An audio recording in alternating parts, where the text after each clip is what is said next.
going on, everybody? It's damn good to have you here for the Sweat Bracket Breakdown. I am Emerson Latzia, helping steer this college basketball ship. Let's see for the next 3 hours here on the beautiful DraftKings Network and VSiN. And no, I am not alone. We would not do that to you. Riding shotgun alongside yours truly, we've got Julian Edlow of DraftKings Network hanging out. A couple of our wonderful teammates out in Vegas, Tim Murray and Jonathan Von Tobel, co-hosts of VSiN Primetime, baby. Let's go. On top of ripping through the whole field of 68 gentlemen on the men's side, here's what else we will be talking about in this show. How likely is it that we get a dream final in the women's tournament? We've got guests breaking down a potential South Carolina-Iowa championship throwdown, bets for the full men's bracket from this week's first round all the way through the final. Plus, we'll be hearing from our DraftKings Network and VSiN family throughout the program. So all the smoke, bully ball, Gojo and Golic, so much more. We will head to the trading floor as well in just a moment. But guys, we're 24 hours now removed from the selection show. 8 cities around North America will be playing host to games in the first and second round. So, Tim, what were your initial thoughts on the bracket? Please share them with me and the people at home.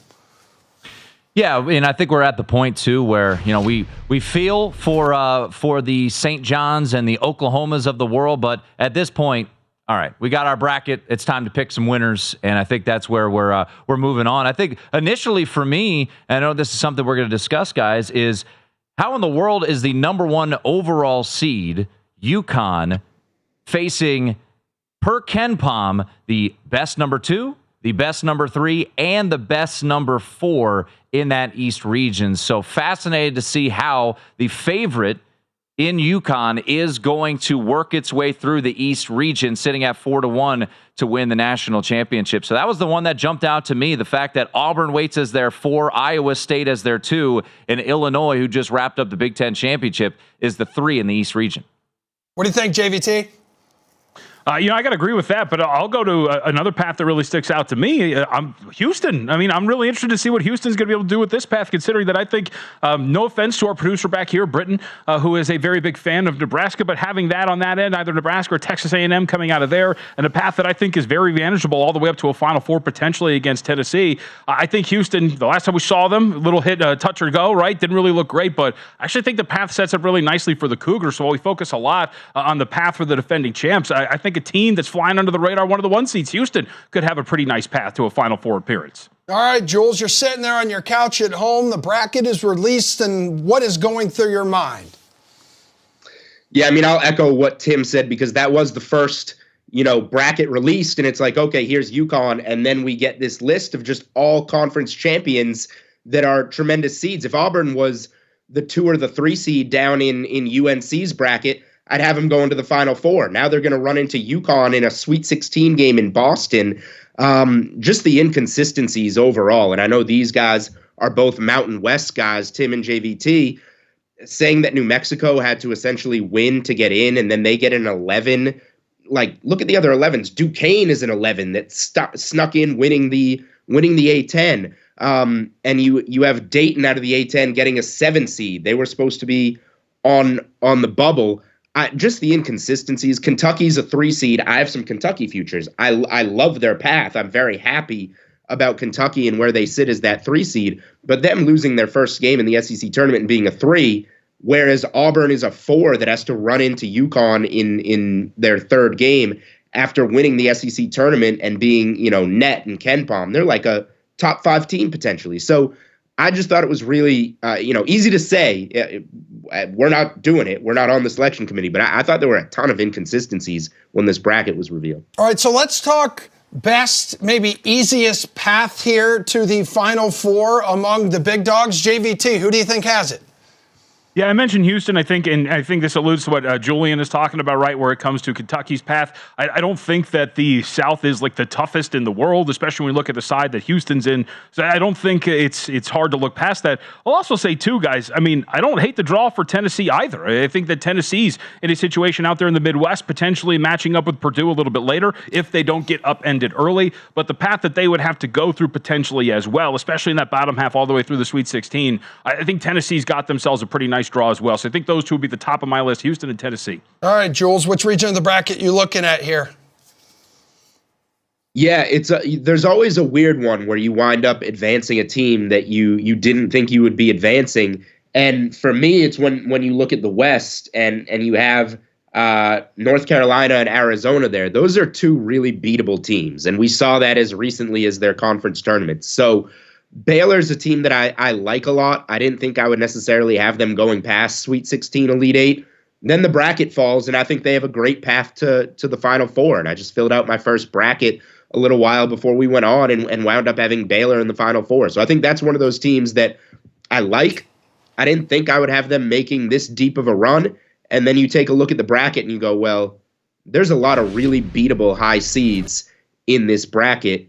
And you see Baylor sitting there at 7-1. I think there's a lot worse bets you could make than Baylor to win that West region. I've seen a lot of people, Tim, mention Purdue's path there in the Midwest because of you have a 12 seed like McNeese State. And when there's a 12 seed as one of the most highly touted and considered biggest threats to the top seed, I don't know, that seems like a fairly easy bracket. Yeah, I mean, look, everyone's going to make their jokes, understandably so, regarding Purdue, what we saw last year, them losing to Fairleigh Dickinson in the first round, becoming the second one seed ever to lose to a 16. Just a reminder, and you'll get reminded of it all week long, I'm sure, the last team to do that was Virginia, and the following year they went on to win the national championship. So, look, this Purdue team is better than last year's team. They get fouled a ton, as we all saw in the Big Ten semifinals, but I do look at the top portion of their region, and I think, who's going to knock them off here? And I know we were saying that last year, and we said it 2 years ago when St. Peter's, the Peacocks, came in the Sweet 16 and knocked off Purdue as a massive underdog. But Gonzaga is going to have their hands full, no doubt, against McNeese State. I do think Graham Ike is going to be too much to handle for the Cowboys down low. And then what do we know about the health of Kansas? I mean, Kansas looked completely uninterested, like, all right, let's just get out of the Big 12 tournament and let's go and play in the NCAA tournament with Dickinson and McClure. And by the way, let's go back to history. Michigan, when they played Kansas, Dickinson versus Edey, it didn't work out all that well for Hunter Dickinson. So, JVT mentioned a nice draw for Tennessee. You got to remember the struggles for Rick Barnes, 9-21 ATS as a head coach in the NCAA tournament. So I think the Midwest is fascinating because you've got two teams in Tennessee and Purdue that I think most people, especially bettors, are looking at those teams and saying, I don't want anything to do with them, but I would be pretty surprised at this point, guys, if it weren't Purdue or Tennessee emerging from the Midwest region. And Jules, yesterday on The Sweat, this is a show we bring you from 8 o'clock to 10 o'clock Eastern time on Saturday and Sunday mornings, DraftKings Network and VSiN.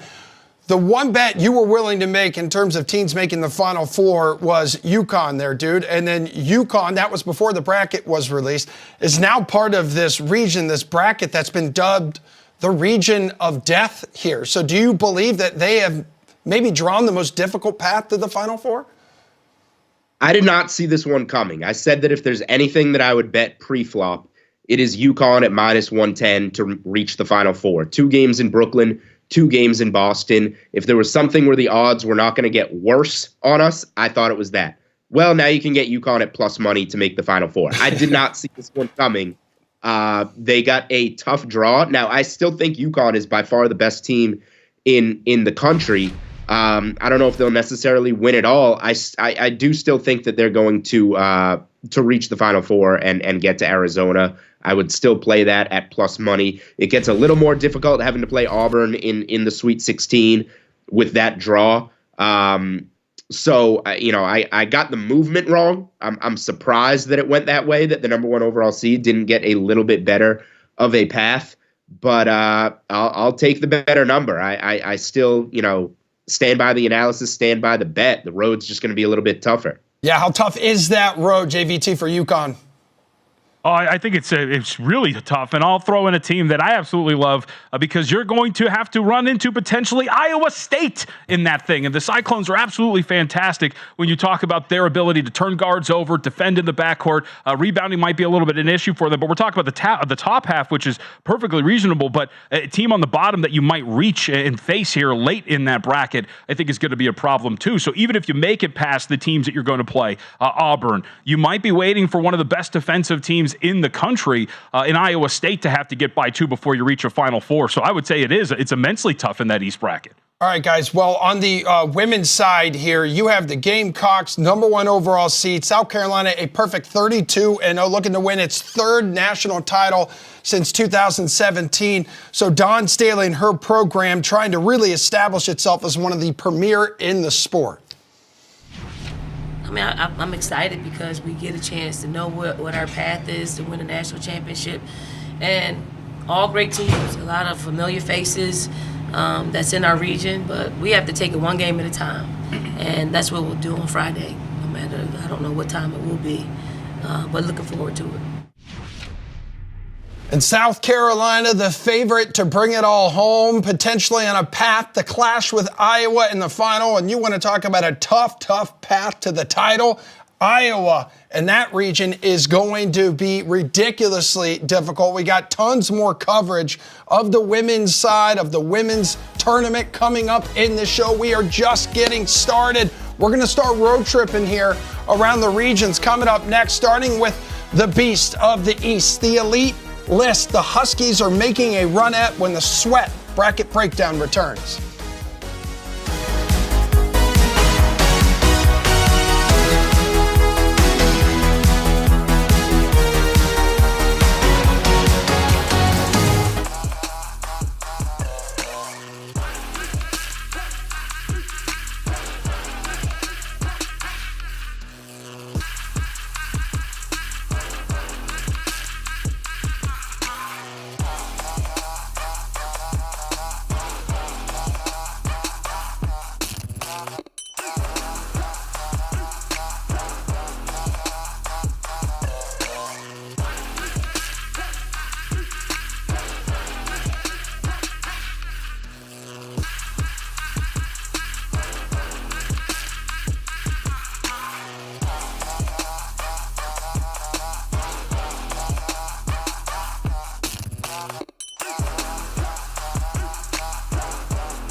Back here on the Sweat Bracket Breakdown, everybody. Friendly reminder, again, this show, The Sweat, we bring it to you live Saturday and Sunday mornings, 8 o'clock to 10 o'clock Eastern Time on DraftKings Network and VSiN. Myself, Julian Edlow, Steve Buchanan.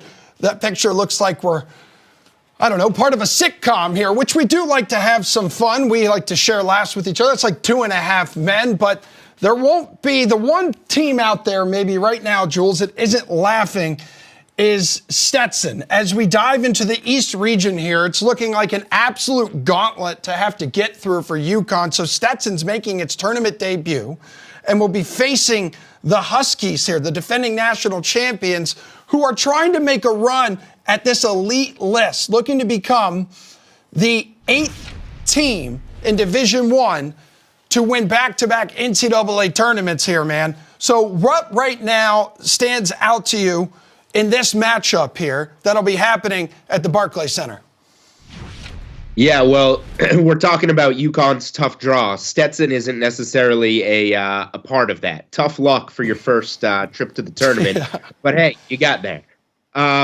What stands out, and we hit it pretty hard off the top of the show, is just how loaded the region is. It's like, okay, UConn is at the top, and then you get the Big 12 champion in Iowa, and then you get the Big 10 champion in Illinois, and then you get the SEC champion who is severely underseeded in Auburn. There's multiple other teams in the region that were in the Final Four with UConn last year, as FAU and San Diego State are both in there. And then BYU is a really underseeded team, I think. So it's a really hard region in terms of the 116 specifically. I think UConn should roll here. It shouldn't be much of a problem for them. They'll just be looking ahead more to what they have to do. And again, they're head and shoulders the best team in the nation. So I still think they're going to get through. It's just definitely tougher, a tougher draw than I would have expected for them, given all the conference champions that they threw in here.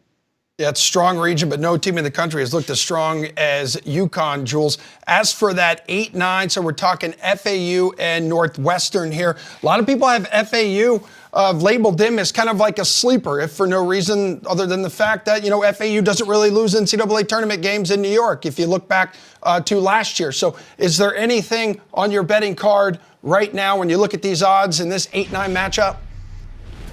I haven't bet this game yet. I put Northwestern through in my bracket. If I bet it, I would take the points with Northwestern. Everybody's pretty excited about FAU, and I get it. They had a really good now. They make the Final Four run, and then they have a really good non-conference start to the year. They get a huge win over Arizona. They're 7-2 on neutral floors this year, so they've done well in neutral environments. I'll just fade them because they're a little trendy here. Everybody likes them because of the Final Four run. But in conference play, they were awful this year, at least by their standards of returning everybody from a Final Four team. So Northwestern, Boo Buie, really good guard play that I think FAU will struggle with. It's a tight game. I think it's a coin flip game. I thought last year was a coin flip game, and I had Memphis winning there and Memphis beating Purdue and making an Elite Eight run. And I still thought that was a great play because it almost happened. Memphis probably should have won that first round game. So maybe the luck doesn't go FAU's way this year, and Northwestern advances in this type of coin flip game. Okay. Well, Jules, I know how much you love French fries. I do too. I really don't know who doesn't love French fries. And Gojo and Golic Starch Madness here, my friend, was made for us fry-loving folks. Thank you, Emerson, my beautiful, sweet chinchilla. The Gojo and Golic crew here, Mike Golic Jr., Mike Golic Sr., and Claudia Bellafato. And to celebrate March Madness, the most wonderful time of the year, we have created a little bit of extra fun for everybody involved. Starch Madness, our bracket to try and find the best fast food item in the entire world. We've broken it down into 4 great regions of mains, sides, beverages, and desserts. But to get it all started, guys, much like the first 4 in college basketball, we had to get through the Fry 4 to figure out which brands French fries we're going to make it into the sides region as the 1 seed, and it's an absolute dogfight here with McDonald's fries in the mix, Arby's curly fries, Rallies and Checkers, and of course Five Guys burgers and fries, which, Dad, we found out today, surprisingly, our friend, we're learning more and more about Claudia every day out on the Five Guys fries. Too soggy. Sorry, guys, way too soggy for me. You have to use a napkin basically to take the grease off of it. Absolutely not. McDanks. Wow. I think the crowd right here liking McDanks. Sorry. All right. So, I mean, listen, we have a true blue blood with the McDonald's fries. I mean, those are just been known for decades and decades. So it'll be interesting if they can get knocked off. But I love our play-in. The the men's tournament, men and women, the men's tournament, they do a play-in for the 10th seed or the 15th seed or the 16th seed. This is a play-in for the 1 seed.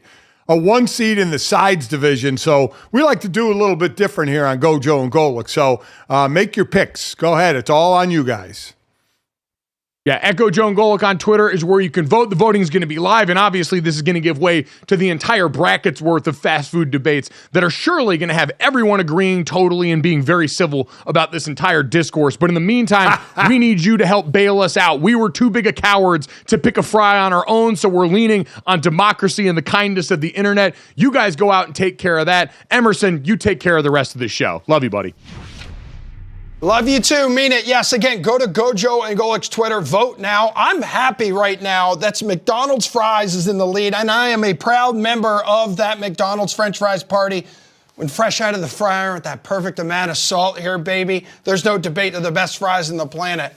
Hashtag not an ad. Hashtag could be. Your name here, McDonald's. All right, Tim, JVT, there could be a debate, though, on which team to back for these 5-12 matchups, a popular upset pick every year. So break it down for us. 5-12 San Diego State, UAB, and then you got the 4-13 Auburn and Yale.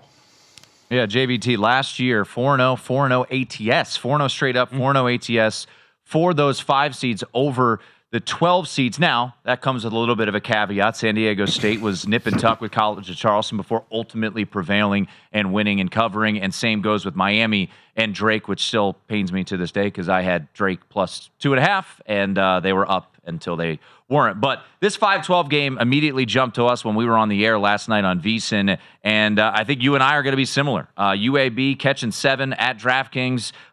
This is a bet that I immediately made. I like UAB in this spot. San Diego State, you've talked about it a lot. This is a team that seems to be getting a little bit more love because of what they were able to do last year. I think that you can argue, and I think it's a good argument, San Diego State's the most overrated team in this NCAA tournament. 1-5 against the spread in their last 16 games, 13-19 against the spread for the season. They have been overvalued in almost every single turn, and this offense flat out stinks. They are not good. They finished 6th in Mountain West play in adjusted offensive efficiency. They were 11th. There's 11 teams in the Mountain West in 3-point shooting. When you look at this team, Jaden Ledee's awesome. They don't really have much else outside of that. So when you look at a team that has been so overvalued by the betting market at every single turn, why not take the points with the UAB team that's very well coached and can shoot better than this squad? So I think UAB is the play. Took 7 myself, and I think we're in agreement here. I think San Diego State, no good. Interesting nugget from Steve Makinen on VSiN.com. Number 5s remain extremely vulnerable when playing as a 6-point favorite or more. Just 8, 16-2 ATS since 2009. 7 is greater than 2 last time I checked. Yes, very much so. I'm also a proponent of kind of going against some of the seeding trends at times, just because you got a certain number next to your name doesn't really mean it's going to happen. Maybe it's more coincidence than anything else. Now, Yale may be the most fortunate team in the field because they look like they were completely eliminated, down 6 with 27 seconds to go against Brown on Sunday. Somehow, some way, James Jones' squad finds a way, gets a buzzer beater. Now the Yale Bulldogs, the 13 seed, taking on Auburn, who seem to be red hot right now. JVT, if you go over to barttorvik.com and you push the metrics to about a month ago and the look at the last month of data, Auburn is the second best team in the country to UConn. They're playing tremendously well. Oh, by the way, the last time they won the SEC tournament, JVT, 2019, what do? Made a run to the Final Four. I'm not going to lay the number here with Auburn, but I do like Auburn a lot, and I think they will be an absolute handful for UConn if that is the Sweet 16 matchup. Yeah, and I would agree. I think Auburn would be the side here. Look, this defense is incredible. One of the best perimeter defenses in the country at this point right now. 9th best in opponent 3-point shooting, taking on a Yale team that's below average in that regard. Yale's got some size, as we know, with big boy Danny Wolf, but you have the size to match yourself if you're Auburn. I think this is going to be a slog here a little bit, and I think you're going to be able to hold this Yale team down. Well, I mentioned that betting trend courtesy of Steve Mack, and if you are looking for a betting edge on college hoops, the VSiN experts have got you covered. Only pro subscribers get full VSiN.com access to everything we do. That includes our daily best bets with a leaderboard to see which VSiN experts got the hot hand. Betting splits courtesy of DraftKings to show you where the money and bets are moving for every single game. Plus our upcoming March Mania betting guide with brackets and best bets. Sign up on a monthly subscription today using the promo code MANIA to get your first month for only $19. Don't miss out on this limited time offer. VSiN.com/subscribe to sign up today. VSIN.com. Emerson, I know you like the things have phonetically spelled out. DKN.com/subscribe. Back to you, sir. All right, gentlemen, I appreciate it. When we come back, it is time now to dive into the women's bracket. And we've got some top-tier analysis coming up next. Yeah, Caitlin Clark for president. Let's go.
She's Diana Taurasi. She's Steph Curry. She's insert great shooter. She doesn't need a lot of time. She doesn't need a lot of space. I'm going to go on the record and say she's the best female collegiate player ever. How will she go for history? The all-time leading scorer in women's college basketball. That was the only way to do it, so I had to. This is what's so fun and so special. These are the moments you dream of. Caitlin Clark becomes the all-time leading scorer in major college basketball history. Hope people remember me for the way I played with a smile on my face, my competitive fire. Just trying to enjoy every single second. I got to live out my dream every day. Back here on the Sweat Bracket Breakdown, everybody. Iowa and Caitlin Clark poised for another Final Four run after her landmark season, in which she broke the all-time scoring record, earning the #1 seed in the second Albany region. But man, oh man, look at this. They get no favors, with potential opponents being Kansas State, which beat Iowa earlier this season, LSU, UCLA, Southern California, and then there's South Carolina just jonesing for some revenge after the way last season ended. Let's get after her right now with Jess Matana and Lucy Roden of the Dan Lebitard Show. Ladies, it is very good to have you here. And Lucy, you're a Hawkeye through and through. Is Caitlin Clark atop the all-time Hawkeyes list? And we're talking about comparing to Ashton Kutcher here, and as well as Kirk Ferentz. Ashton Kutcher never technically graduated, so we don't actually count it. Neither has Caitlin yet. And neither has Caitlin yet, but she will. She's a great student. Tibby Business College, an excellent school. I grew up an Iowa fan. I went to the University of Iowa for school. I'm such a Hawkeye, and she's atop of every Iowa fan's Mount Rushmore. If there's any that like you can compare her with, Niall Kinnick, who the football stadium is named after. He was a Heisman winner who died in the war. So like hard to beat that. But Caitlin is one of the greatest athletes that I've seen in my lifetime, especially seen in person. Everything she's done has just been remarkable to watch. And I think that as an Iowa fan, I've watched her since her freshman season when there were no fans in the crowd and it was just cardboard cutouts. And I'm still amazed by what she can do. The fact that she needs no space for her shot, the fact her ball movement is insane. It's the most underrated part of her game. And people still and it's almost properly rated. We just don't talk about it enough. She is such a generational athlete, and thank God she chose to go to the University of Iowa. I don't know what I would do if she did not do that. Well, Emerson just named a bunch of the teams that Iowa could face if they are successful in getting to the Final Four and then eventually even the national championship. How do you feel looking at their chances now that we finally have the bracket in front of us versus how maybe you felt like a week ago? I still feel good. I don't think you can ever go into, unless you're South Carolina, ever go into any sort of tournament feeling just like 100% positive and great. I don't love how tough Iowa's region is. I do feel like they got the toughest draw just with LSU, team that won the national championship, Kansas State, a team that beat Iowa. And even outside of that, they almost lost to Colorado last year in the tournament. They played Louisville last year in the tournament. It was a tough game. Drake is a really good team. Like Iowa got a really, really tough draw, and I feel like it's tough even outside of that 1 to 4 range. I still feel like it's kind of one of those things where like Caitlin Clark is on my team, so I always have Iowa has a chance to win every single game she's playing in. The way Iowa played in the Big Ten tournament is honestly the best I've felt about how Iowa has played the whole season. Hannah Stuelke's been phenomenal. You hope to get Molly Davis back from injury. That's not looking super optimistic right now. I can't say Iowa's going to win the national championship. It's definitely not out of the question. But you're nervous. Yeah, I mean, unless you're a South Carolina fan, you should be nervous all the time. Even they're probably nervous too. I did want to ask you about a report that I read, which is that ESPN is having Holly Rowe go to the first round in Iowa City and be a dedicated Caitlin Clark reporter. What are your thoughts on Caitlin getting her own sideline reporter for the first couple games? It's weird. They never called me and asked if I should do that. I think that's super. Okay, you might need to show us your shoes. If you can get your foot in range of the camera. Lucy's wearing custom Iowa Air Force Ones right now that she painted. Sick. Ladies and gentlemen. That's how dedicated she is.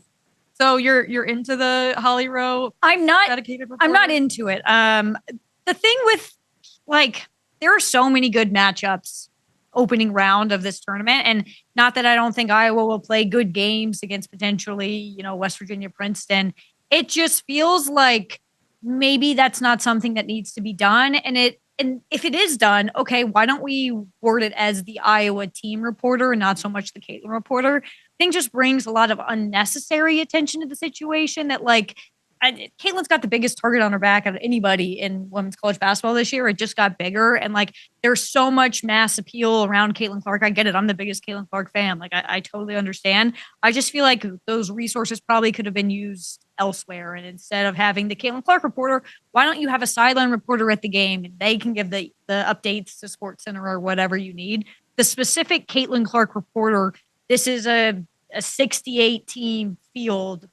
One player I don't necessarily think should get that unless that was me who was hired as a reporter. And then I think that is phenomenal. So you just want to great idea. For what it's worth, ESPN will not have a sideline reporter at all of the games until after the second round. So this is a pretty unique deal for Caitlin. For sure. Do it for the team. Yeah, she does. I mean, she deserves it too, ladies, after this incredible record-breaking season here. And she's got one more record she could still crush, Lucy. So she needs 18 more threes to break the women's record of 537. There's some odds for it on the DK Sportsbook. How do you feel about her getting it done? Will they be playing long enough for her to break this record? I don't want to say anything that jinxes anything. So I just want to say I'm knocking on every. Okay, yep. I do think she'll have a shot to break that record. She's been shooting incredibly well lately. Not that she's ever not shooting well. That's probably the least of Caitlin's focus, though. I haven't even heard any sort of talk about it. The thing with her records is the way she's handled it has been with such grace and just like truly being like, I don't really care that much. Like it's important. It's cool that I've done it, but like she wants to win a championship. She wants to win a championship, and that's all that matters. So if Iowa wins a championship, hell yeah. Well, put that in context really quickly. Iowa women's basketball has never won a national championship. They have not. So what is that going to be like for the program and the university and just Iowa fans as a whole if they do win it this year? It'll change my life completely. I believe you. I would be so happy. I was lucky enough to go see Iowa play in the Final Four last year, which was just one of the most remarkable experiences of my life. And you were at the game where they sold how many tickets? 55,000 tickets in the football season. And those were expensive. Those were expensive tickets too. If you want to go see the Iowa at home, it's $3,000 for courtside right now, and there aren't any tickets available. God. They didn't even open it up to the You gotta general sell public. a lot of Air Force Ones to do that. I know, it's tough. It would mean everything. We can already see the impact Caitlin's made. Iowa just landed a really big recruit, the top-rated recruit in the state of California. Iowa winning a national championship would change my life. It would change the Iowa women's basketball program, Iowa athletic department completely. But most importantly, it would change my life. Well, there's no doubt if Caitlin Clark leaves Iowa with the national title, she will have earned every bit of it with that draw the team has this year in the tournament. Thank you both. Everybody, catch these two on the Dan Le Batard Show, 11 a.m. to 1 o'clock Eastern Time on DraftKings Network, Monday through Friday. We will head back to Miami later in this show. Tons more to come here on the Sweat Bracket Breakdown. Who will be rocking the glass slipper this year? How about Notre Dame's head coach, women's head coach, Niele Ivey with Gojo and Golic? Sweet 16 and Elite 8 predictions. But now let's go to our friends at Follow the Money for their Final Four predictions. All right, Paulie, filled out the bracket right away last night once the selection show was done and they were released. Tell me I'm nuts, right? I'm sure that's where it's going to go here. My first intuition here and the teams that I have in the Final Four. Auburn, yes, coming out of the Yukon region. I can see it. Arizona? Don't like it. I know it, but that region's like, no. On the other side, I have Houston and Creighton. So I know you disagree with me on that one. Well, I was anti-Creighton. But then you see the brackets open up, and how do you go to war with Purdue and Tennessee with two teams that are coached by just these chokers? I know. And it happens every single March. Yes. Hey, you know what? I'm kind of buying into Tennessee. Whoops. They go out early, and then or something happens in the SEC tournament, like what happened against Miss State. So I can't do it. And you might have a case there with Creighton because someone's got to come out Someone of here has to win and it, do right? this. And I'll tell you, I don't understand the Arizona hype either, where they have not lived up and played up to their power rating in quite some time. Yeah. You get swept by Washington State. Please, that shouldn't happen. You shouldn't blow a double-digit lead to Oregon. I think, though, partially the reason why I have Arizona going, I have a huge future ticket on North Carolina, too. So I'm a little anti-Tar Heels here. What about you? How's yours looking? Well, I reluctantly went with Marquette, and I also picked Auburn, though, as well. Number one, they shouldn't be a 4 seed, but it's hard to repeat. It's also hard just to get back to the Elite 8. Forget about winning it. But the UConn has the big advantage that they're looking at Brooklyn and Boston. So they're going to be having home games here. Yeah, no doubt. So we're actually going to be going to Phoenix for the Final Four. Can't wait for that. We're going to be broadcasting live from the amazing DraftKings Sportsbook, which is on the golf course there where they play the Waste Management Open. I can't wait. We're going to do a 3-hour show leading into the games on Final Four Saturday. Awesome. Very cool. Portillo's. Oh, 3 times probably in 2 days. Guys, back to you.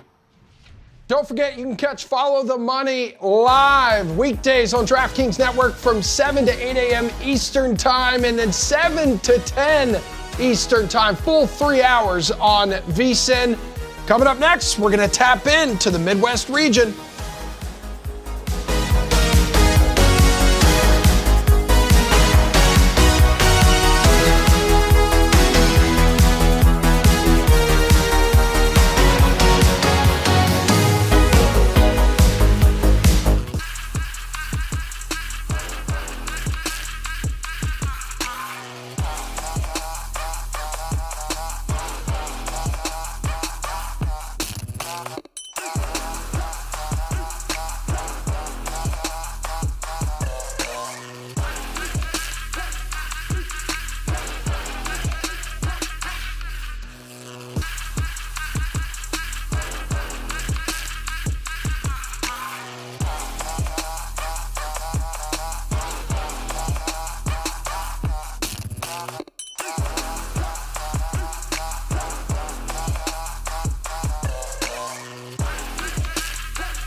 There's never been a better time to have skin in the game with DraftKings Sportsbook because right now we have a VSiN exclusive offer for new DraftKings customers. Earn a $500 bonus bet for every $1,000 you wager. You can earn up to $2,500 worth of bonus bets in your first 3 days on DraftKings. So download the app now. Use code VSiN when you sign up and earn a $500 bonus bet for every $1,000 you wager. Right meow. Which, right meow, we're going to head to the Midwest region here. And after becoming just the second number one seed to ever lose to a 16 seed a year ago, the Boilermakers have a chance to redeem themselves with a second straight number one seed. And Tim, we talked about it a little earlier here. The bracket seems to have fallen favorably for them, and it's essentially a home game for them as well, just about an hour or so from, where are they, West Lafayette to Indianapolis here. Just how big of a failure would it be if Purdue did not reach the Elite Eight?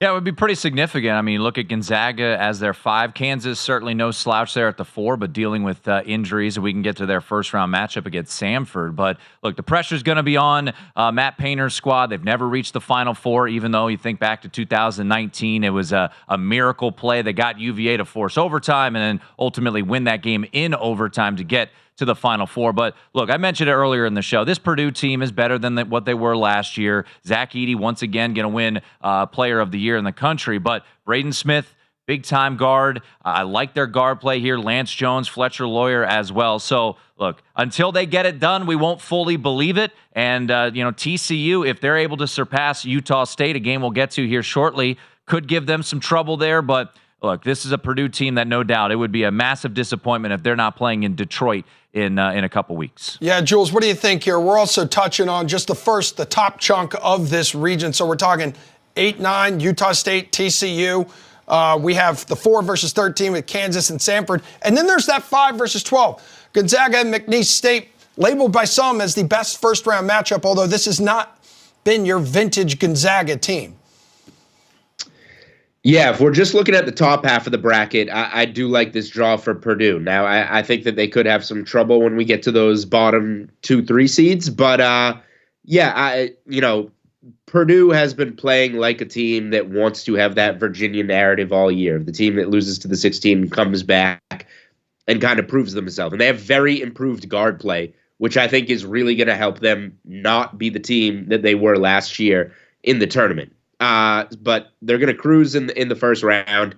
TCU, I think, is a team that could maybe push them a little bit. I'm not picking TCU in that game by any means. I think Purdue will get through to the Sweet 16 there, and I ultimately do have them making the Elite Eight.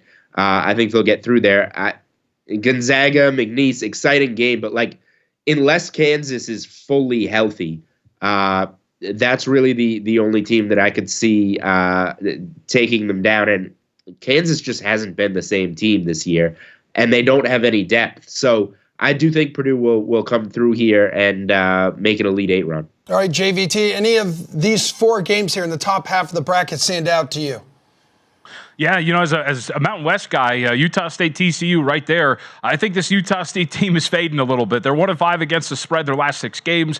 From a Bartorvik rating standpoint, over the last 10 games, they're actually the 6th best team in the Mountain West right now. They're just not playing very well, and we got to watch them up close at the Mountain West Conference Tournament out here. Great Osobor, actually not the best defender in the world, and you actually saw Danny Sprinkle go some offense-defense with him down the stretch, and I think against a solid rebounding team like TCU is going to really make them work. I think it's going to be a short stint for these Aggies, so that's the one at the top of my list here. Want to see what the market does with it, but I think TCU laying 3.5 is going to be the play against the Aggies. Well, guys, March Madness also calls for filling out brackets here. A bajillion of you watching right now will do it, and Gil Alexander of A Numbers Game has a little bit of advice for you. All right. Tens of millions of Americans are going to fill out brackets this week, and they're 9.2 quintillion combinations. I did the math. Just trust me. So you need rules to beat the competition. You need an edge. There are 4 basic tenets. Shout out to Tom Federico and Jason Lisk over at Team Rankings for writing the book on this. 1, understand your scoring system. Are you in a traditional pool that scores at 2, 4, 8, 16, 32, 64? If that's the case, you need to prioritize just getting the champion right or the finals or the final 4. The upsets at the beginning don't matter that much. But if you're in an upset rewarded pool, pick lots of upsets. 13s over 4s, 14s over 3s, 12s over 5s, because not only do you get the points for the win, but you get the extra points. 13 minus 4, let's say, is 9 extra points. So pick those liberally. You need to understand your scoring system. Number 2, assess risk and value with some tempering to that, but know what everybody else is picking and then go a little contrarian. ESPN is a great resource for finding out percentages of what people are picking. So assess risk and value there. Adjust the strategy for pool size. The smaller the pool, the more conservative you should be. If there's only 10 people, pick favorites. If there's 10,000, go crazy with upsets. Otherwise, you're never going to win. So adjust the strategy for your pool size. And finally, avoid the golden rules, and I say that in quotes. When people say, oh, 12s always beat 5s, there's nothing magical about being a 12 seed. Go against that. Let everybody else do that stupid stuff. So again, understand your scoring system, assess risk and value, adjust the strategy for pool size, and avoid the quote-unquote golden rules. That should help give you an edge. Or you can do what my wife does. She likes to basically pick her favorite colors or super cute mascots. If I know we talked a bunch of sports betting throughout this show already, and we will for the next 2 hours here. But if you want to attack it from a bracket perspective, head to the pools section on the DraftKings Sportsbook. Tons of options here to get in and try to best your competition. And as we get to the bottom half of this Midwest region, guys, the other 4 games here, I know that there are plenty of teams on here that stand out. There's Tennessee against St. Peter's. St. Peter's, maybe there's some magic left in the tank from their magical Elite 8 run just a couple of years ago. South Carolina fans a little nervous when they see they're playing in Pittsburgh because that's when they were the number 2 seed back in '97. Got upset by number 15, the 15 seed, Coppin State. So out of these 4 games here in the bottom half of this Midwest bracket here, Tim, which one is your favorite to target? Well, I think the most intriguing one is the game that's going to happen on Tuesday night, right? Nobody and their mother wanted UVA. DraftKings, right before the bracket came out, Virginia was plus 400 to make the field of 68. We saw the celebration that they had, and they're going to be taking on Colorado State. And JVT, I'll throw to you because you and I were sitting there at Thomas and Mack, the home of UNLV during the Mountain West tournament, and we saw Isaiah Stevens, the best player for Colorado State in the semifinals, was completely off. He looked like he was lost out there, and that is really intriguing when you think about this play-in game, this first 4 game on Tuesday night, Colorado State UVA, because Colorado State's best player, we don't know how healthy he is. Yeah, the guy said there's actually indications that Isaiah Stevens dealing with a calf injury, had that thing taped up when he started off really poorly in their loss in the Mountain West, in the Mountain West tournament. Was that shoot around today? Footage out there. I was analyzing, right, kind of looking. No tape, it seems, and it looks like he's going to be healthy. But it's the best player for Colorado State, and Tim's absolutely right. If he's healthy, how he goes is how Colorado State goes against a Virginia team that, let's frankly, just kind of stinks on offense. And I think they'd have a pretty big edge if Stevens is fully healthy. Jules, what grabs your attention here in the bottom half of the bracket? Yeah, I'm looking at the South Carolina-Oregon game, and I understand if Oregon didn't make the run that they did in the Pac-12, maybe we'd be looking at South Carolina laying 2.5, 3 here. So I am going to go with Oregon. Game's now closer to a pick. I just really like the way the Ducks are playing. Having Dante there in the middle, and we saw him in those Pac-12 games, literally not missing shots in the paint, going 11 for 11, 12 for 12 in some of these games, and the force that he is on the glass, what he did coming back in the second half to play against Arizona after that injury. Oregon was trailing huge at halftime in that game. He comes back in the second half from a back injury off a bad fall, really sparks the Ducks. I think that Oregon in the paint in this game has a huge size advantage. South Carolina is good on the perimeter defending, but I think that Oregon's really going to have their way in the paint in this game. So even at a pick'em, I'm taking the Pac-12 champion Ducks to advance in that one. Tim or JVT, would you label Creighton here as a sleeper, knowing that they advanced to the regional finals last year? They lost by 1 point to San Diego State on a free throw. What was that, with like a second to play, too? Yeah. Yep. Yeah, I mean, I don't know if I label them a sleeper. I think a lot of people are looking at, and we heard, from Follow the Money fellas that, nobody really wants to pick Purdue or Tennessee to come out of this region because of Rick Barnes's consistent lack of success, and obviously Purdue and their failures the last couple of years. So it kind of is a process of elimination. A team that could shoot it really well. Baylor Shireman is an elite three-point shooter. But look, I have my questions about toughness from this Creighton team, and will they be able to do it, JVT? So I am not penciling Creighton in all the way to the Final Four, even to the Elite Eight. Yeah, I'll put it quick. I like teams that shoot and play slow, Emerson, and I think Creighton could make a pretty good run because they do both those things. Yeah, they've taken some tough losses this season, but let's not forget they've beaten Connecticut, albeit that was in Omaha, and what was UConn's third game in 7 days. You guys mentioned the Colorado State and Virginia play-in game. It's one of 4 play-ins here over the next 2 days, guys. So before the field of 64 is set, we got 4 games to dive into. The guys back out in Vegas will help you navigate said play-in games when the Sweat Bracket Breakdown returns.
Welcome back to the Sweat Bracket Breakdown, everybody. Hour 2 underway. We still have a third hour that will follow said second hour. I am Emerson Latzia, so we have lots more to get to, more regions to break down, more guests talking the women's bracket as well, which is star-studded from top to bottom.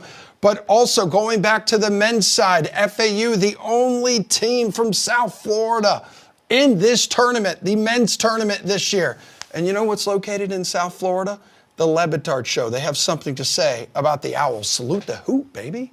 We have to locally here get behind FAU, don't we? With Miami out. I mean, no, they're disappointing all year. Really, that team is not the tough same opening round matchup. Northwestern. I mean, FAU's gotten to the point that they're an 8 seed and they had a disappointing season after a magical run. I mean, Miami had a magical run last year, and now they're not in either tournament. I mean, correct. Life Wallet, where are you? They're under federal investigation, allegedly. Can we do this, please? The Wildcats have all the elements, Dan. I'm telling you. Chris Collins, championship pedigree. They have senior guard play. Boo Booey, one of the best guards, and he's a fifth-year senior, one of the best guards in the country. And I am telling you right now, I know they've been a joke in terms of college basketball for many, many years, but when you combine Chris Collins, his winning pedigree, being at Duke, and Boo Booey, one of the most underrated senior guards in America, and the way they play defense, tenacious, I am telling you, don't be surprised if the Wildcats find themselves in the Final Four. I picked them. Was that genuine? So we're getting the Dan Le Batard Show, 11 a.m. to 2 p.m. Eastern Time, live on weekdays, DraftKings Network. Do not miss it. Do not miss the official start of the tournament, beginning tomorrow in Dayton, Ohio. The first 2 games of the first 4 get underway. Tim, JVT, help the people at home navigate these 4 games here.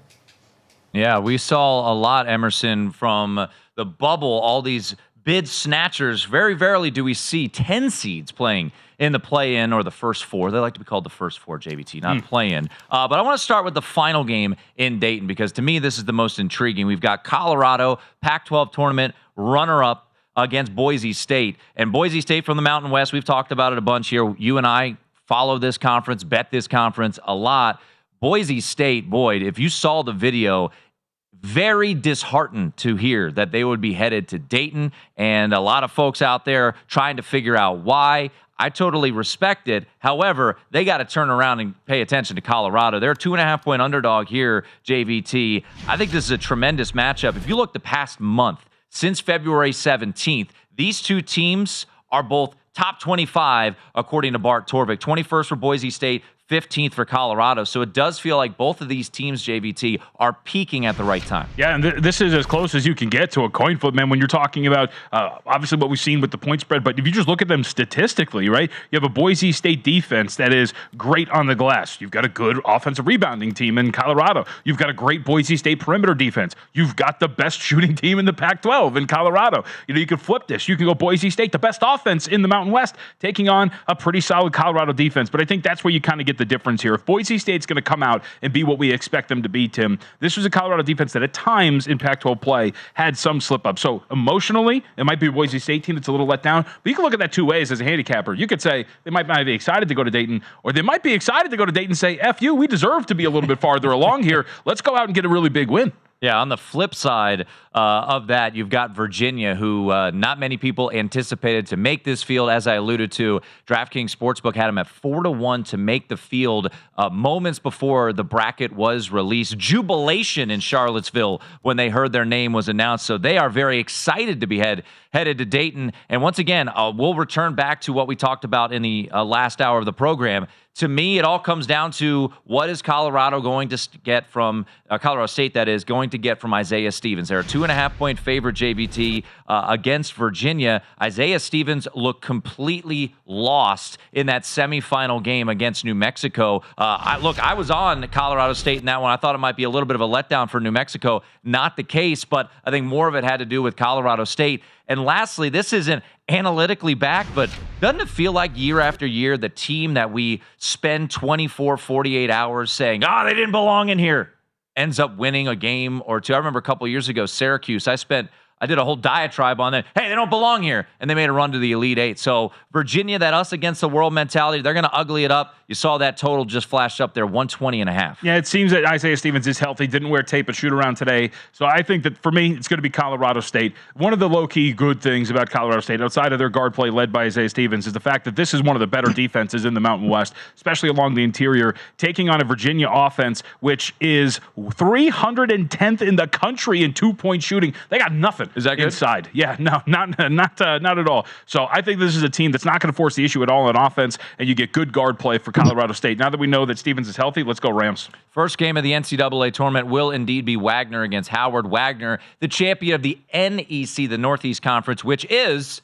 don't yell at me, it is the worst conference in college basketball. They will be playing Howard. Howard, the champions of the MEAC. Howard, facing Kansas last year. They did not beat them. They lost to them. Howard right now laying 3 at DraftKings. And then the other first 4-16 matchup, Grambling State, first time ever for Grambling State making it to the NCAA tournament, taking on Montana State, the winners of the Big Sky. Impressive performance in that Big Sky championship, JVT, against Montana. Montana State, the Bobcats, laying 3.5, actually 4 at DraftKings in the 16 play-in game. Can't help but notice our friends Emerson and Julian tapping out for some Northeast SWAC, all this kind of stuff action. I thought that would be all in. No, look, when you look at this, I think overall, I'll go with, I think Howard is what I'm looking at here. Howard is not a really good team defensively, but Wagner's offense was terrible in conference play. And at the very least, I know that one of these teams is going to be able to score with some efficiency. Wagner was good on defense, but I'll go with Howard. I think they got a good shot here. In this go with the Bison. Represent Washington, D.C. All right, let's head to the trading room floor, and let's bring in DraftKings trading manager Matt Grill, who joins us right now. And Matt, let's start with a couple of these first 4 games: Colorado, Boise State, and Colorado State, Virginia. Any early action of note, any line movement in these first 4 games that'll be taking place Tuesday and Wednesday, respectively?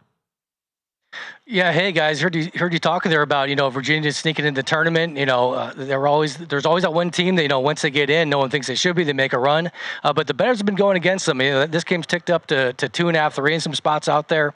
So the money's coming in against Virginia. I think people sharing the same sentiment. They shouldn't be there. But like you guys said, this is a low total. I think Virginia's going to kind of dictate the pace here. The committee didn't have a very high opinion of the Mountain West teams. Now they're favored here though by the odds makers, by our team. So. We'll see what happens there. I wouldn't be surprised if Virginia can pull this game off. Like I said, maybe dirty it up like you guys mentioned. Then they're going to get the Texas is going to be the next opponent potentially. So I think Virginia here, that's a team they could take on too. So they could maybe go on a little run here, get a win or 2 in the tournament still.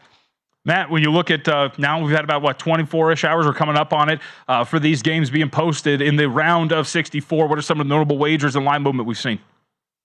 Tell you what, guys, 2 of the bigger bets we've taken just about an hour or 2 ago was we took Kentucky to advance to the Sweet 16. 2 large wagers at -125 and -135. So, and looking at the bracket here, they've got a pretty decent path to do so. They get Oakland this first round as about a 13, 14-point favorite. Then they're going to face off against the winner of NC State and Texas Tech. NC State here making the run with 5 games in 5 days, winning them all to win the ACC title. Are they going to have enough gas here against, Texas Tech and then maybe a really talented Kentucky team? Texas Tech, kind of bowed out a little bit early in the Big 12 title, but, I think Texas Tech is going to give Kentucky a big shot. That's the game. I'd like to see that matchup from our standpoint to have a chance to win that wager. And just Texas Tech, they're hardened by the Big 12 this year. Night in, night out is tough. So that could be a potentially really interesting matchup into round of 32 to get to the Sweet 16.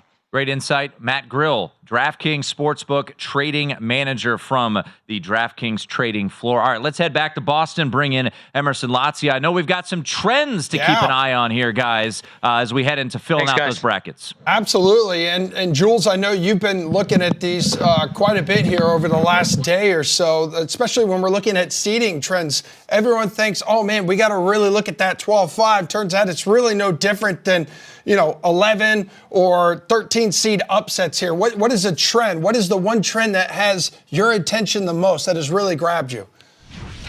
Yeah, well, first of all, we can do a lot with trends to, help our analysis one way or another, but everything's always a lot closer than it seems. So like Tim mentioned, 12 seeds are always trendy over 5s. 5s went 4-0 straight up and against the spread last season. However, Miami and San Diego State were just barely won and covered those games. They easily could have lost, and that could have gone 2-2.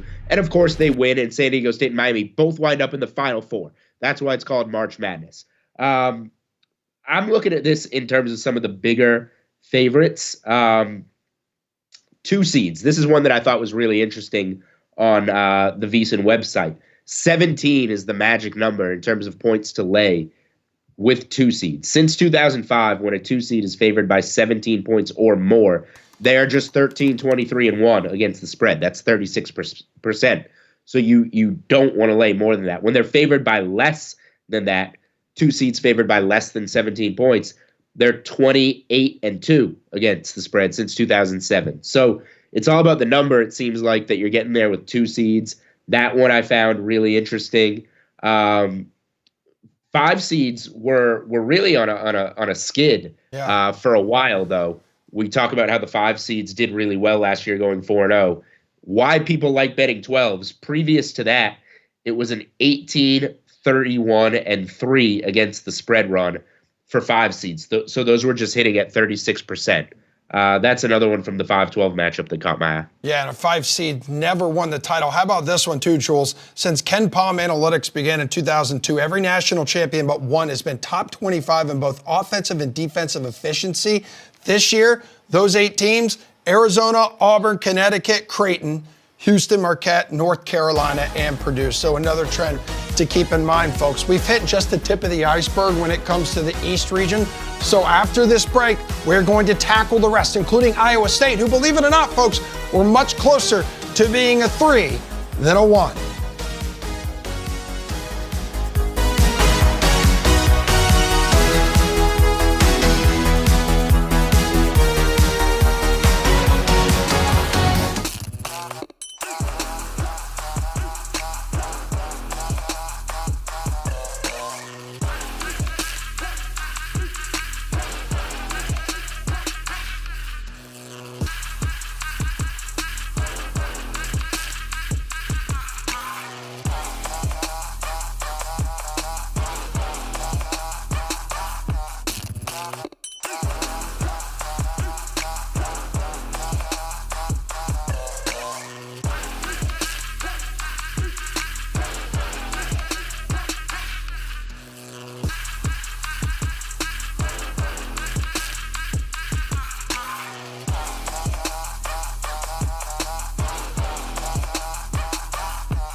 everybody. Back here on the Sweat Bracket Breakdown. Usually the Sweat airing from 8 o'clock, 10 o'clock Eastern Time, Saturday and Sunday mornings with those two handsome gentlemen. Yeah, I'm wearing the same sweater right now.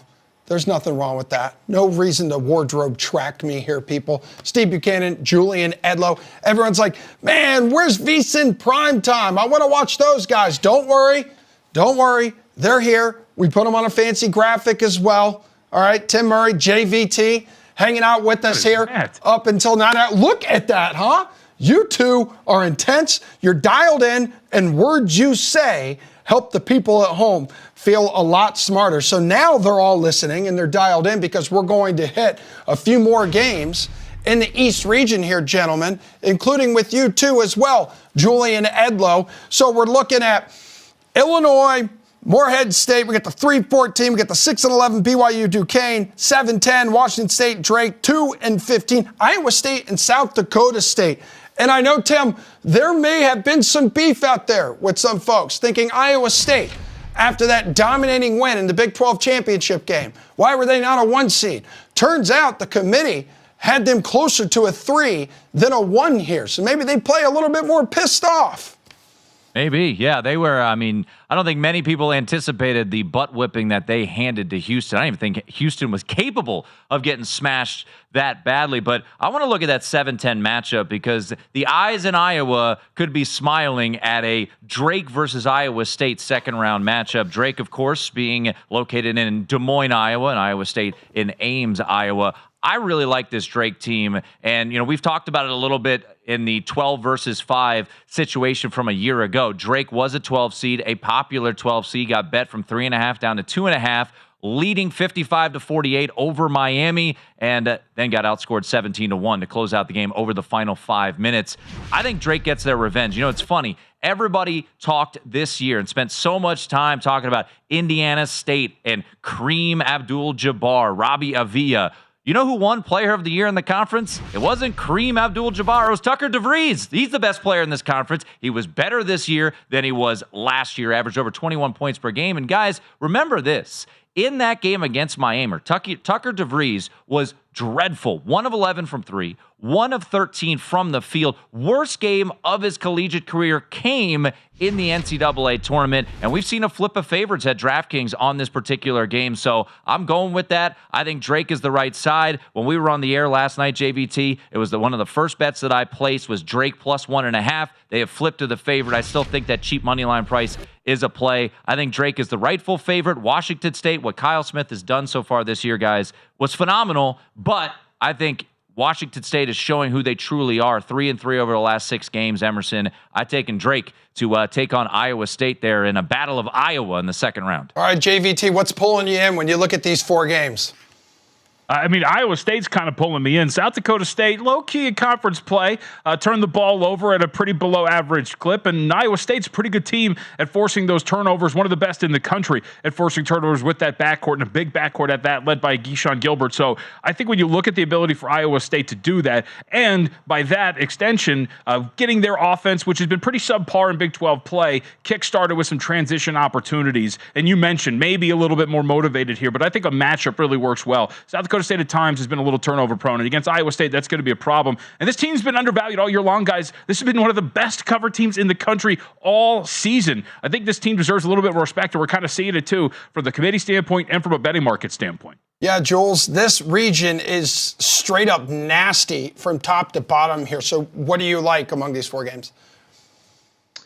Yeah, I'm with Tim. I bet Drake pretty early on against Washington State. I wish Drake maybe got a little bit better of a draw. I don't mind Washington State. I like Wazoo on the whole quite a bit. But as he alluded to, they've been coming undone a little bit lately. And if not for those 2 huge Arizona wins, maybe we'd be focusing more on how poor this team was away from home. We can't ignore those. That shows a really high ceiling from Washington State. But they've looked not nearly as good in some other games. I trust Drake. They have some fantastic perimeter players. They're very well coached. And as mentioned, they flipped from a short dog to a favorite. I agree with the move there. And the only other thing that I'll add, I did make one money line parlay in terms of first round games. I told you on our Sunday show I'm probably going to fade NC State after that magical run, and I know that's a game we haven't touched on yet, and wanted Texas Tech, but that number really soared. So the BYU game against Duquesne, I think BYU is a solid, if you need to bring down a 4, 5, 6 point favorite, BYU on the money line is the team to do that with and pair it with. Duquesne, a great run in the A-10, but the A-10 is not very good. BYU's coming off a game where they missed so many three-pointers and looked terrible in the Big 12 tournament. I think they're going to look much better in this game.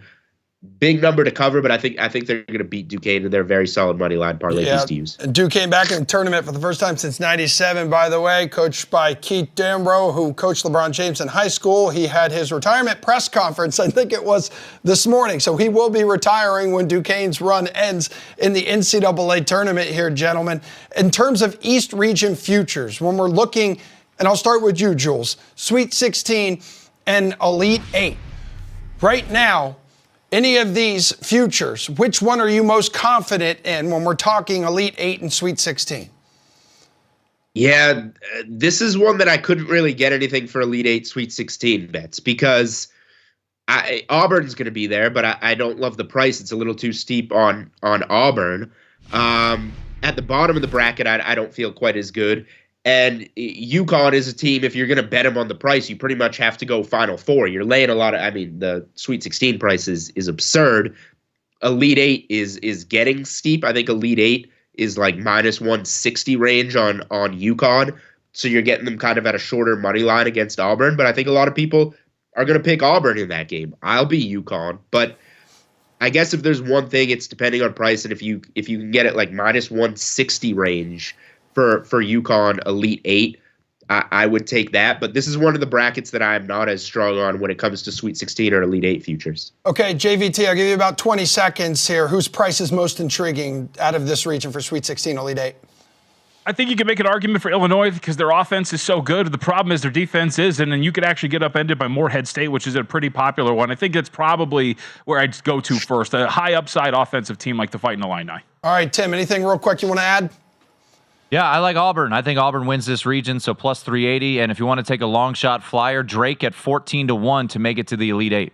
A lot of high expectations, too, guys, for Notre Dame, at least on the women's side here. And head coach Niele Ivey joined the guys with Gojo and Golick earlier. Hannah Hidalgo and what she's meant to the team this year, ACC Rookie of the Year, ACC Defensive Player of the Year, most outstanding in the tournament. She's got every accolade you could hope for, and it seems like those will keep rolling in. For her, when did you know she was different as someone coming in who hadn't played for you guys yet? Right, just recruiting her. I know she was, just fiery. So, she always separated herself from the recruiting class by the way she played. She played with so much passion, energy, having conversations with her high school coach, which is her dad, and her AAU coaches. They're like, she's different, Niele. Like, she's going to change your culture. And I'm like, so I knew what I was getting by signing her. It was a big moment signing that class. And then when she stepped on campus, I obviously watched her USA basketball. She competed for the gold medal in Madrid, won that. And she was All-Star 5, so one of the 5 best players in the world. So that's when I was like, okay, she loves the big stage. That's what I knew. That stage was insane. The atmosphere was all in the Madrid's, Spain's favor. They played Spain for the championship. And I was like, she's born for this moment. And then obviously our first game versus South Carolina in Paris, huge stage. And she had 34 points, her first game. And I'm like, okay, she's the real deal, just need her get a little bit of experience. And that's when I knew. Every big game, every big moment this season, she's risen to the occasion, and she's a big stage type player. And that's what I knew right from the beginning. You know who your stars are: Hannah Hidalgo, Sonia Citron, and Maddie Westbeld. We hear so much about what they mean, that trio and the scoring and all that. But you need others. Who is that unsung person that can step up, one or two players that you're going to need to make that deep run? You need your stars, but you need that other person to step up. Absolutely. I would say I got 3. Natalia Marshall, she came in, her first career start was in the title game and did really well, came out with stitches. She just stepped in and did whatever we needed, had made some big plays. Anna DeWolf, this is going to be her first time playing in the tournament. It's her first time going to the tournament, and she's definitely an unsung hero. I need her to score in her leadership. And then KK Bransford, she literally is my super glue, or my Swiss Army knife. Sometimes I run. She comes at the 4. Sometimes I have her running the point. So she's like a point forward. So those 3, I feel like, are going to have to step up big to help us, because at some point, the big 3, they're going to have the best defenders on them. So I need our support system to really step up, and we need everybody. My rosters being so low, like everyone has to do more, and I'm going to really rely on those 3 to help us. Well, could Notre Dame eventually take down the number 1 overall seed there for the women? Like Coach Ivey said, there's a lot of stars out there in the women's game, and we are going to have Sabrina Merchant of The Athletic join us next. Few other shining stars in the ladies bracket to keep an eye on.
everyone. The Sweat Bracket Breakdown has returned to your screen. So have I, Emerson Latzia. So has Jess Matana of the Levitard Show. And now joining the fun, joining the party, Sabrina Merchant, covering women's basketball for The Athletic. We appreciate you taking some time for us. We know it's a busy, busy time of year for you here. So South Carolina and Iowa on opposite sides. Obviously a massive storyline that people are dialed into and focused on right now. Is that the dream matchup for this women's tournament? The final matchup? Absolutely. Yeah, I'd have to believe that because we had that as the Final Four. I think that sort of launched everything last year, right? With undefeated South Carolina, with Caitlin Clark, taking down the vaunted South Carolina defense in that Final Four game. And I kind of think of Iowa LSU as like the USA Finland that happened afterwards. Like it was there, but it wasn't the miracle matchup that we were all talking about. So it'd be nice to get Iowa, South Carolina in the final, although, man, I feel good about South Carolina getting there. I'm not sure about Iowa's path just based on what we saw in that bracket reveal yesterday. Well, this matchup will look pretty different from last year's, at least on the South Carolina side of things. How has Dawn Staley been able to maintain the level of excellence at her program despite losing all her starters last year to the WNBA and just basically starting from scratch with a lot of the players on their team?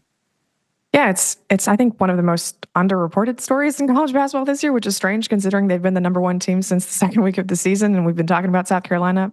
Like you mentioned, all 5 starters gone, their top reserve gone at the WNBA. You have 4 starters who were on the bench last year, learning the system. And I think that's a big part of it. I think of someone like Chloe Kitts, who was their starting power forward, who came in as a high school senior, used her, 1 year of eligibility just to sit on the bench and learn. And I think that's just a testament to how much people want to be a part of South Carolina and know that they're going to develop and grow there, because she literally wasted a year of eligibility just to hang out and not play for when she could have been a high school senior for those months. And I don't think there's any bigger endorsement of what it means to play for Dawn Staley than someone willingly doing that and sacrificing their eligibility in that way. But yeah, I think Tahina Paopao coming from Oregon, completely revolutionizing that offense in terms of her shooting and spot up ability, and the fact that she's, I think, the lone starter who's actually won an NCAA tournament game before, which is wild to think about. Like, we're picking a tournament favorite out of players who have literally never started and won a tournament game before. So it seems crazy to pick a team that is seemingly that inexperienced, but when you have Dawn, when you have just the institutional standard that has been set at South Carolina, I think it makes a lot of sense to be looking at the Gamecocks as the favorites to cut down the nets. You mentioned Paopao. I saw an article you wrote for The Athletic where you were talking about the transfer players who will make the biggest impact in the tournament. Other than maybe her, can you name some others that you think will be the biggest difference makers on these top teams this year? Yeah, I think the first one has to be Lauren Betts, this center from Stanford who made the move to UCLA. She was the number 1 recruit in her class in 2022, got stuck behind just an incredibly crowded front court at Stanford and, made her way to UCLA, where she's basically filled in every single void they had. Like, she rebounds, she doesn't foul, she provides some paint scoring, is that interior defensive presence, all of the things they were missing last year when they made the Sweet 16 and lost to South Carolina. And now you put her in and they've looked like, one of the 3 best teams in the country when she's on the court. I think Celeste Taylor making the move from Duke to Ohio State. She was the defensive player of the year in the ACC at Duke, makes the move to the Big Ten, defensive player of the year in the Big Ten this year, is at the head of that Ohio State press alongside JC Sheldon, and just gives them another ball handler, shooter, someone to help them have an offense that can complement what their defense is already doing. I think the grad transfers at USC, another number 1 seed, all of those players from the Ivy League, Caitlin Davis, Kayla Padilla, and Mackenzie Forbes, have just been huge in terms of bringing Juju Watkins along in her first year in college basketball. I'm sure there are non-West Coast players that I can talk about, but apparently that's what my mind gravitates towards. But yeah, those are some of them that I have my eye on. So I know South Carolina is aiming for its 3rd national title since 2017 here. Who or what can prevent them from claiming that? Yeah, I mean, we saw South Carolina get tested, I think, more than anyone expected during the SEC tournament. They only won by 11 against Texas A&M, a team that barely squeaked into the field as an 11 seed. They needed a miracle, let's say, to beat Tennessee, 2 missed free throws and then a buzzer beater by their 6'7" center to take that game in the SEC semifinals. So this definitely isn't an unimpeachable South Carolina team. There are flaws within the system. I think, a team that can put up some points on them is definitely going to get them in some trouble and handle the physicality that they have inside. I don't really think that team exists in their corner of the bracket. South Carolina, as the 1 seed, got a pretty nice draw. I'd mentioned in a piece that I'd written that Iowa is in a corner where there are 5 teams that were at once ranked in the top 3 this season. South Carolina has none of those teams other than just South Carolina. So, granted, Notre Dame is playing really well right now. Oregon State had been playing really well, but there definitely does seem to be a path clearing for them to at least make it to Cleveland pretty easily. I think once they get there, Texas could be an interesting matchup just with their size across all their positions and the fact that Madison Booker is just a load to handle at point guard. She's just bigger than any lead guard you're going to deal with across the country. I do think that Iowa obviously is an interesting matchup. LSU has played South Carolina well over the course of the regular season, even if they haven't quite gotten over the hump yet. And I do like, the other USC, Southern California, to potentially, get that cross-country Juju Watkins versus everything that South Carolina is in the national title game. But, I think South Carolina is still a pretty clear favorite, especially with the way things have lined up on their side of their regional and their side of the bracket. But, lots of fun 1 and 2 seeds to keep an eye on. Yeah. And you mentioned Southern Cal, and I have to say, I think their chunk of the bracket is maybe getting underhyped a little bit because you still have UConn there as the 3 seed, and they have been, just so many injuries on that team this year, and obviously they're not able to play with all the players that they want to be healthy. But Paige Beckers has had a pretty incredible season. So can you say UConn is being underhyped or just not talked about as much this season as they could, do damage in this bracket? Yeah, the thing with UConn is, Gino Auriemma does this every year. He schedules incredibly well in non-conference, and they're on national TV in all of the games against the big top opponents. Like they played South Carolina, they played UCLA, they played Texas. Problem is they lost all those games, right? So every time we've seen UConn really get tested against a high-profile opponent, they haven't come through. And a lot of these games haven't even been particularly close. You think about all the games they played against teams above them on the seeding lines, those are double-digit losses. And now they're coming out of a Big East tournament where, Aaliyah Edwards got hit in the face, didn't play in the final 2 games. They lost their backup center for the rest of March. It's just such a thin roster. And I'm so torn here because I remember what Paige Beckers did as a freshman and as a sophomore, leading UConn to the Final Four and then the national title game, essentially on her own, her sophomore season. And for her to be back, I just trust people with that kind of experience in March. And yet every time we've seen the Huskies come up against this kind of competition, it just hasn't gone well. So it's really a conundrum. I tend to think of teams that are in the top 10 of offense and defense as the barrier for contenders. And UConn is one of 5 of those teams this year. So it's definitely a resume that I should be considering. But, they got punked by Notre Dame on their home court, right? They weren't even competitive with Texas the last time we saw them. And that was, back in December when they still had AZ Fudd healthy. So I want to believe in UConn, and currently I still have them in my Final Four because I just can't, pull myself away from that logo. But I don't think that this is a team that's going to win a national title. Yeah. I feel the same way, and I am not a UConn fan at all. But you mentioning Paige Beckers and Caitlin Clark and even Angel Reese, these are some household names that we've become used to watching them have awesome play in the tournament. Can you name a player or maybe a few players that you think will have that kind of breakout performance this year that will become household names that everyone should know? Yeah, I think UCLA has a chance to maybe get on that household names list. I mentioned Lauren Betts.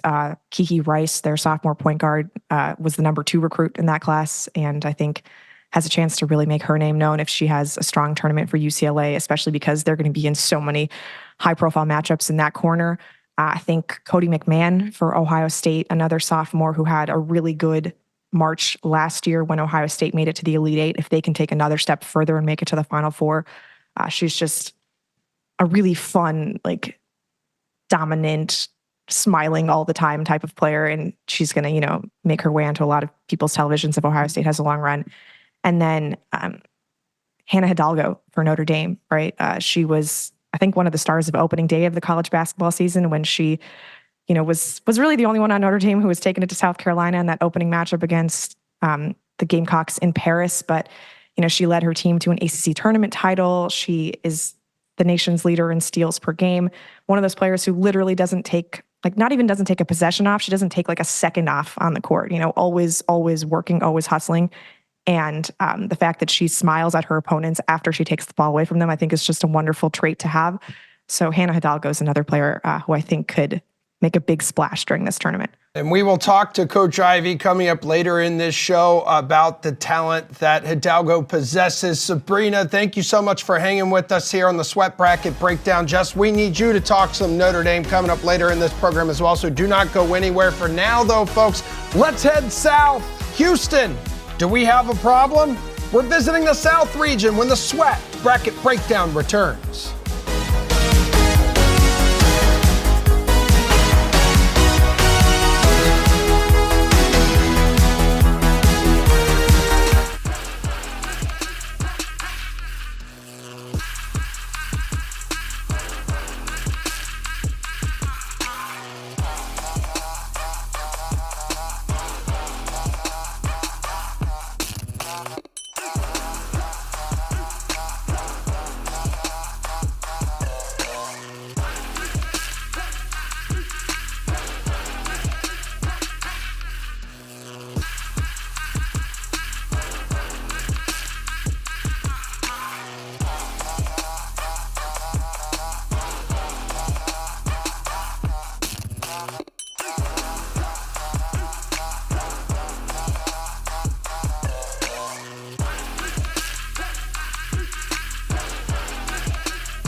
The Sweat Bracket Breakdown rolls on. We're here to give you a betting edge on college basketball. You can do the same by becoming a VSiN Pro subscriber. Just some of the benefits. You can see it on your screen. And if you're just listening, allow me. Daily best bets, access to betting splits, upcoming March Mania betting guide. You got to get in on it.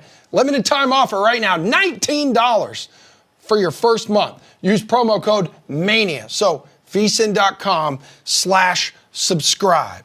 Now, we are going to dip our meaty toes into the South region. This is a region with a whole lot of history in it, guys, featuring an interesting mix, at least this year, of former national number ones, blue blood programs, big conference contenders that did not win league titles last week. Can Nebraska really get its first NCAA tournament win ever? How much fury will Houston come out with after it got whacked by Iowa State? Tim Murray, JVT, I'll let you two discuss these two contests right now. Go ahead. Well, and I think Blue Bloods, Emerson. I think Farmville, Virginia, and I think the Longwood Lancers, baby. And that's who will be taking on the Houston Cougars in round number one. By the way, just pointing this out, Houston last year, as a 1 versus a 16 against Northern Kentucky, only won 63-52. So keep that in mind if you do want to look to fade Houston in that opening round against Longwood. This is their second appearance in the NCAA Tournament, JVT. 2022, they were a 14 seed, lost by 32 to Tennessee. More big picture before we get to the 8-9 game, which is more of intrigue. Houston sits at plus 140. Who overall do you like the path out of the South? Because I've been bullish on Houston. I was bullish on Houston last year. I actually have them winning the national championship this year.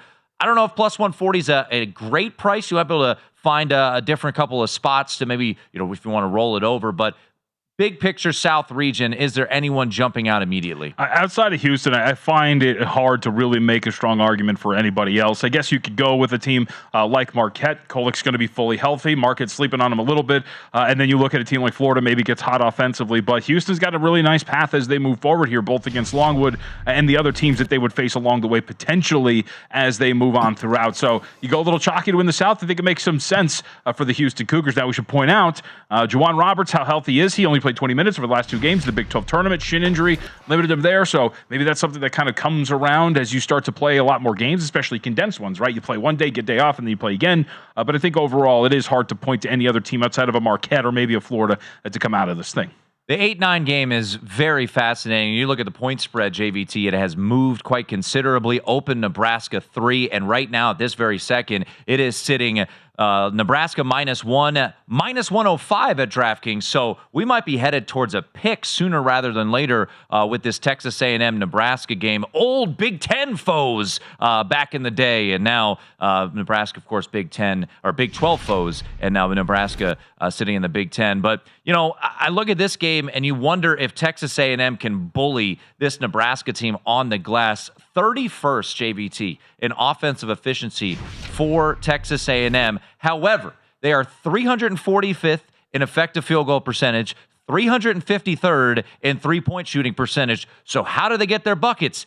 They get to the glass and they don't turn the ball over, averaging just 14.2 turnovers per game, 42% offensive rebound percentage, number one in the country. So can the Aggies bully the Huskers? I mean, I think they can, but they're so bad on offense, right? Your whole essentially like dump and chase offense can only work so much, to use a hockey term on a basketball show. But I think that's kind of what you're looking at here. If they're going to have success, it's going to chuck up some bricks, but then grab those things and get some second chance opportunities. But I think Nebraska is good enough offensively, especially on their first shot offense, to overcome some of that, right? You know, how do you limit offensive rebounds? Well, you rebound, but also make your shots. Or it should be defensive rebounds on the other end. So I think you can limit that. And I think you're better. If you look at so many other different metrics, you're a better shooting team offensively by a mile. I think that this is something where on a good shooting night in a neutral setting, I don't think Texas A&M is going to have it. I think Nebraska can move on by just the skin of their teeth here. All right. I think we might be going head to head on this one. Wade Taylor has the ability to load up on that scoring sheet. So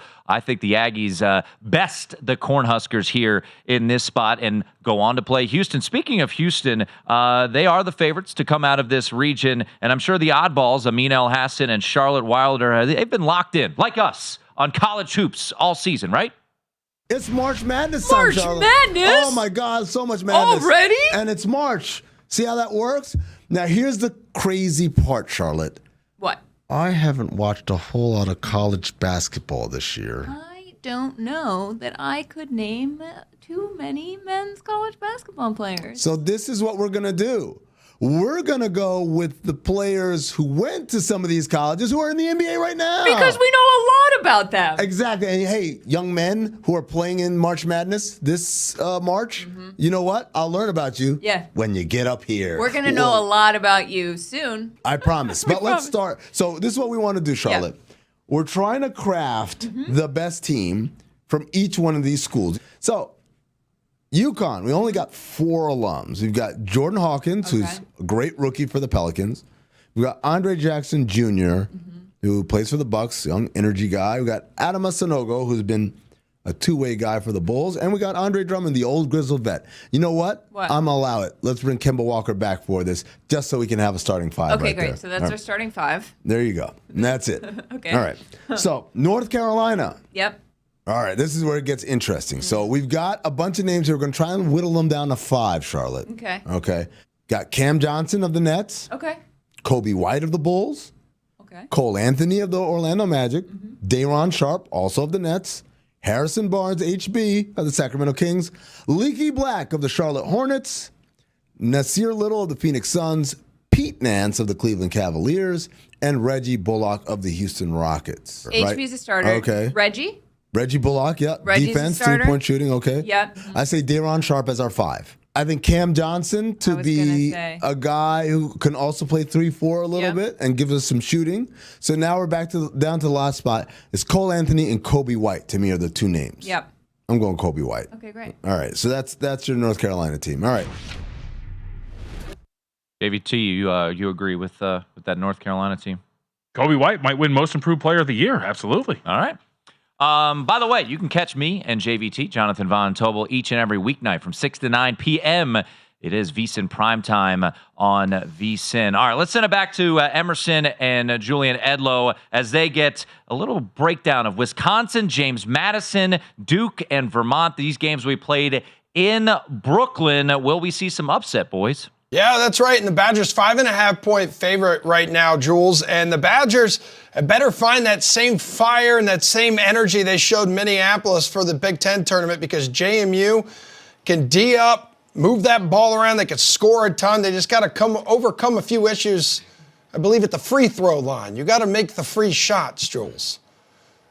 Well, a lot of kids in college basketball have to overcome issues at the free throw line. If you bet college hoops, free throws can get pretty frustrating.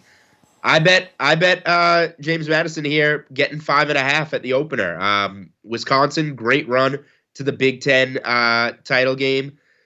Fell short to Illinois. They upset Purdue in the conference tournament. They're a hot team coming in. But this is going to be one of those popular 12-5 upsets. I don't know if I'll go JMU outright, but I like them getting the points. And again, this is going to be a grind of a game. You see it in the numbers there. It looks like James Madison almost plays a Wisconsin type of game. And we talk about Wisconsin grinding these games down against certain opponents. Well, JMU can play with them in that right. So I will take the points here with them, especially if this is going to be a lower scoring game. I'll take the 5.5. All right, that second game, we're talking Duke and Vermont here. Duke currently a 12-point favorite on the DK Sportsbook here. And it's going to be tough for Vermont to get some second chance points in this one.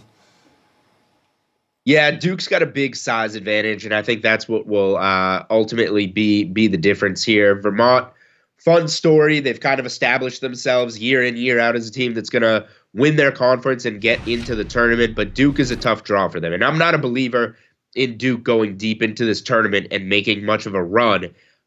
So I'll be looking for a spot to fade Duke, certainly. But the matchup against Vermont, I don't know if that's going to be it with all the size that the Blue Devils have. So 12 points, it's intriguing. This is not a game that I have bet. I would lean towards the dog here. But yeah, Duke a little bit too much. I think they're going to advance here. But any nerves at all, though, with Duke, who has obviously made its fair share of Final Four trips, but has also been bitten by that upset bug a time or two? Yeah, their team this year certainly is prone to an upset. Again, I don't think that Vermont is the team that's going to do it. I really wish like a Duke was like a 4 seed in like UConn's bracket or something, rather than Auburn being one of the toughest 4 seeds that we're ever going to see. I think that Duke got fortunate in some regards, so I think that kind of plays against their chances of getting upset early here. But as they move on, I do think the Blue Devils are going to get caught here, whether it's in the round of 32, the Sweet 16. They'll be going down somewhere. I don't believe in this team long term. All right, well, we're going to talk about some of their best friends at UNC coming up when we get into the West bracket, and the folks at All the Smoke will be joining us next with their picks.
the Sweat Bracket Breakdown, everybody. It is good to have you here. However you are watching or listening to us, thank you for hanging with us. We've got about an hour to go in this 3-hour program in the Sweat. Usually you can catch us Saturdays and Sundays in the morning, 8 o'clock, 10 o'clock Eastern time. Myself, Julian Edlow, Steve Buchanan. We're bringing in guests left and right, current, former athletes, you name it. We're always having fun here, kicking off your weekends with us. So hang out with us Saturday and Sunday mornings. One of the many shows we have on our program is The Sweat. One of the many shows we have on DraftKings Network and VSiN, All the Smoke. So we've got to get their take right now on what's cooking in March Madness.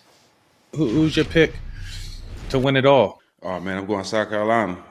If they stick to the course, if they continue to do what they're doing, they got some young players, Matt. They got the freshman of the year in the SEC. And they got a slew of young guards.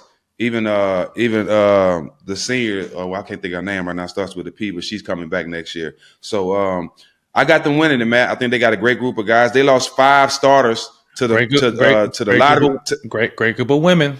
Not a great group of guys. Yeah, Come on now. Get yourself. Excuse me. Great group of women. They lost 5 starters to the W from the team last year in the lottery. Damn. And they back undefeated. So that says a lot about this team. Yeah, definitely. I mean, obviously, we've talked about Donna and what she's done with this program. I just want to see good. I mean, I want to see Caitlin Clark go out with a bang. I'm a big fan of Angel.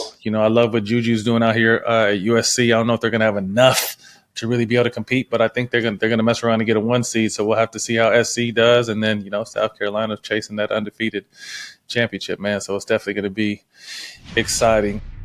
Yeah, the guys with all the smoke really dialed into the women's tournament as we are here on the Sweat Bracket Breakdown. New episodes of All the Smoke dropping on Thursday, 6 to 7:30 Eastern time on DraftKings Network. Now, as we shift gears now to the West region here, gentlemen, there's some great storylines. So you got Michigan State coach Tom Izzo leading the Spartans to a 25th consecutive appearance in the NCAA tournament. Arizona's Caleb Love potentially on a collision course with his former team, North Carolina, and then the Colgates and the Charlestons and others vying for the glass slipper here. So as we go ahead and look at the top half of the bracket, 1 versus 16, there's UNC, and then there's 8, 9, Mississippi State, Michigan State, St. Mary's, Grand Canyon, Alabama, Charleston. Jules, which game are you most dialed into? Well, they say that you're never supposed to fade Tom Izzo in March, so that's exactly what I'm going to do. Michigan State just didn't have it this year. Sparty seemed to be off from the beginning. Wasn't it James Madison actually that beat them at home on their opener, and they never recovered from how poor their season started. So I think that Mississippi State coming out of the SEC, they've played as tough of competition as anyone. The SEC was incredibly tough this season and beaten some really good teams. So frankly, I think that Michigan State coming out of the Big Ten is not nearly as daunting as some of the other achievements that Mississippi State has had this season. I like Mississippi State, and I like them even more because the public, everybody's going to say, ooh, look at this spot for Michigan State. Now, Michigan State, if they get this game, watch them go on a run. They do very well on these short turnarounds. They probably would wind up winning their next game. But I am going Mississippi State in this one, and if I lose it, then we're in trouble because Sparty probably makes a run. Yeah, it's the early game on Thursday to tip it all off, and those two teams are about to kick the living you-know-what out of each other. Tim, which team are you most confident in backing among these 4 games?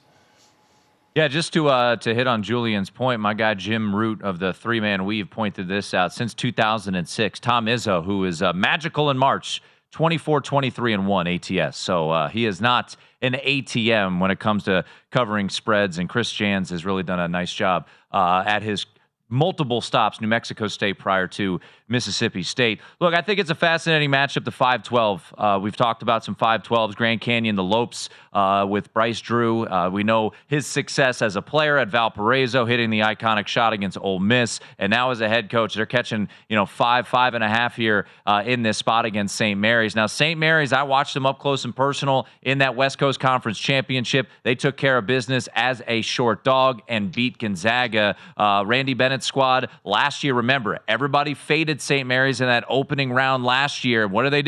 They went out and won by double digits and really cruised past VCU. But look, this is a Grand Canyon team that is playing some quality basketball in the WAC, and they were battle tested a bit in the non-con. So I think Grand Canyon has an opportunity to keep this close here against St. Mary's, who, for St. Mary's, they're going to keep it very slow. So it does have the potential of keeping this close. So Grand Canyon, not a bet yet in the hopper, but certainly intrigued by the Lopes in this spot. JVT, I look at that Alabama-Charleston game, the 4 versus 13. I'm ready to just kind of kick back and watch the fun because there won't be a lick of D played in that game.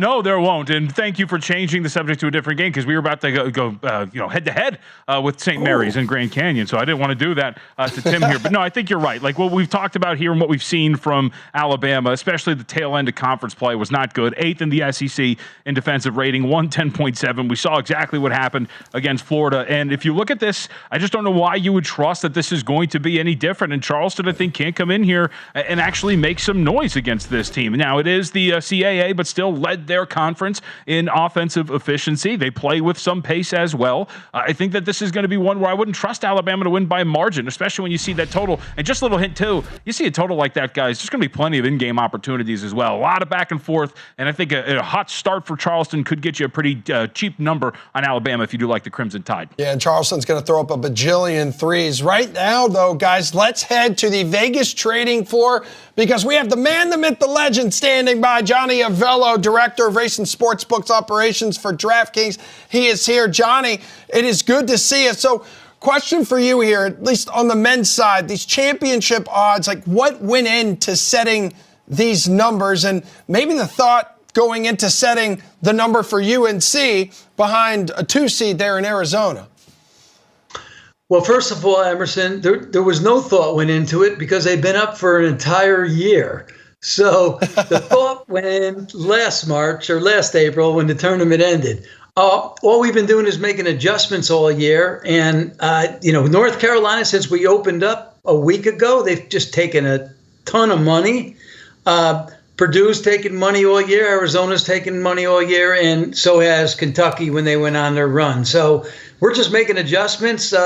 We just put everything back up, looked at the brackets, made a couple slight adjustments from the regions, but pretty much the status quo. Johnny, hey, Johnny, some of the markets that I Johnny, some of the markets that I really like that we get posted really quickly, those Sweet 16 and Elite 8 markets. What teams have you noticed taking the most money in those Sweet 16 and Elite 8 markets? When the team to reach the Sweet 16, they love Connecticut to make it to the Sweet 16. They're minus 650. They like Purdue minus 475. Couple of chalks. Are they going to get there? Most likely. Now, if you want to go a little bit deeper, go to the 8th. Houston's minus 145. They've been played probably as big as anybody so far. And then, of course, Purdue and Connecticut are a little bit shorter than that other price. But they think the Chalks can make it down, and they should be able to, guys. I mean, they took a little rest during the conference tournament. I think they said, you know what, guys, let's not exert all the energy here. Let's save it. I think that's what happened. I don't think these guys, they didn't lose intentionally. They just didn't give it full effort. Johnny, a couple games that we've seen a flip of favorites. We talked to you last night on betting the bracket. So what have we seen movement-wise in a couple of games? Because I know like FAU and Northwestern, Drake and Washington State, we've actually seen a flip of favorites here. Yeah, well, we did see a flip of favorite, Timmy, on South Carolina and Oregon, and then it flipped back to South Carolina. So that's happened in the Washington-Drake game. That one has flipped back and forth a couple of times. The one game that's really ran on us here, though, is the BYU-Duquesne game. We opened that game up 5.5. We're up to 9. So I'm looking at where do we stop here and what's wrong with Duquesne? Hey, Johnny, in terms of the women's game, because we've been covering that bracket throughout the show as well, just with Caitlin Clark's presence and these other big stars over on the women's side of things, how much more handle have you guys received this year because of all the exposure? Incredible. It's about 10 to 14 times more handle this year than last year. And Emerson, it is all because of the exposure. The games are on national TV or a major streaming service. But I can tell you where a lot of the play's coming from is in-play wagering on women's. More than we've ever seen before. Incredible. Matter of fact, that Nebraska-Iowa game for the Big Ten Conference Championship, that was the biggest game of the year, threefold over everything else. I was looking at these lines here. They remind me of going back to the men's games back many years ago. Connecticut 33.5, ND 31.5, USC 32.5, Texas 35.5. But I tell you, even though these games are 30s, got one more for you here. Stanford 34.5. Even though these games are in the 30s, you ain't seen nothing yet. Wait till you see the next matchup with South Carolina and Iowa. Those things are going to be 5-0s. Man, if those two end up clashing on the final stage, that's going to be some great times, great excitement on television, and very good business for sure. Thank you so much, Johnny. We appreciate you, man. And Jess Smetana is going to join us for the final time coming up in the show. She's going to talk about Notre Dame's chances. But coming up next, joining us live, we got the Underdogs, how you can get a leg up here in March Madness, and which Cinderellas they're keeping a very close eye on.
latest, greatest segment in the Sweat Bracket Breakdowns program history, which is just today, 2 hours and 15 minutes of life so far, is arguably right now with the Underdog. So we got hosts Peter Keating and Jordan Brenner. So these are two pioneers. I took this off of our website, guys. Two pioneers in studying and projecting March Madness Cinderellas.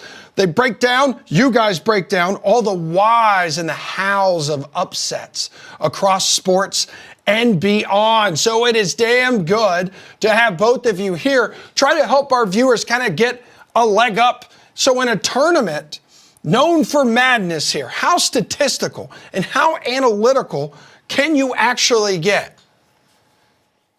Well, you wouldn't want to be right 100% of the time. That wouldn't be fun, right? But you can get quite a bit further than people used to think.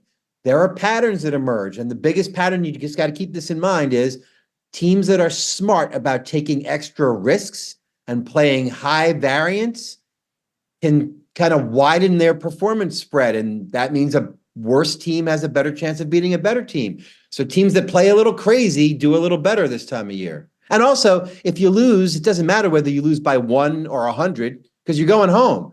So who cares how much you lose by? You just got to try. You got to increase your chances of getting that puncher's opportunity to beat the better boxer. Well, I think some of the people on DraftKings might care how much they lose by in certain situations.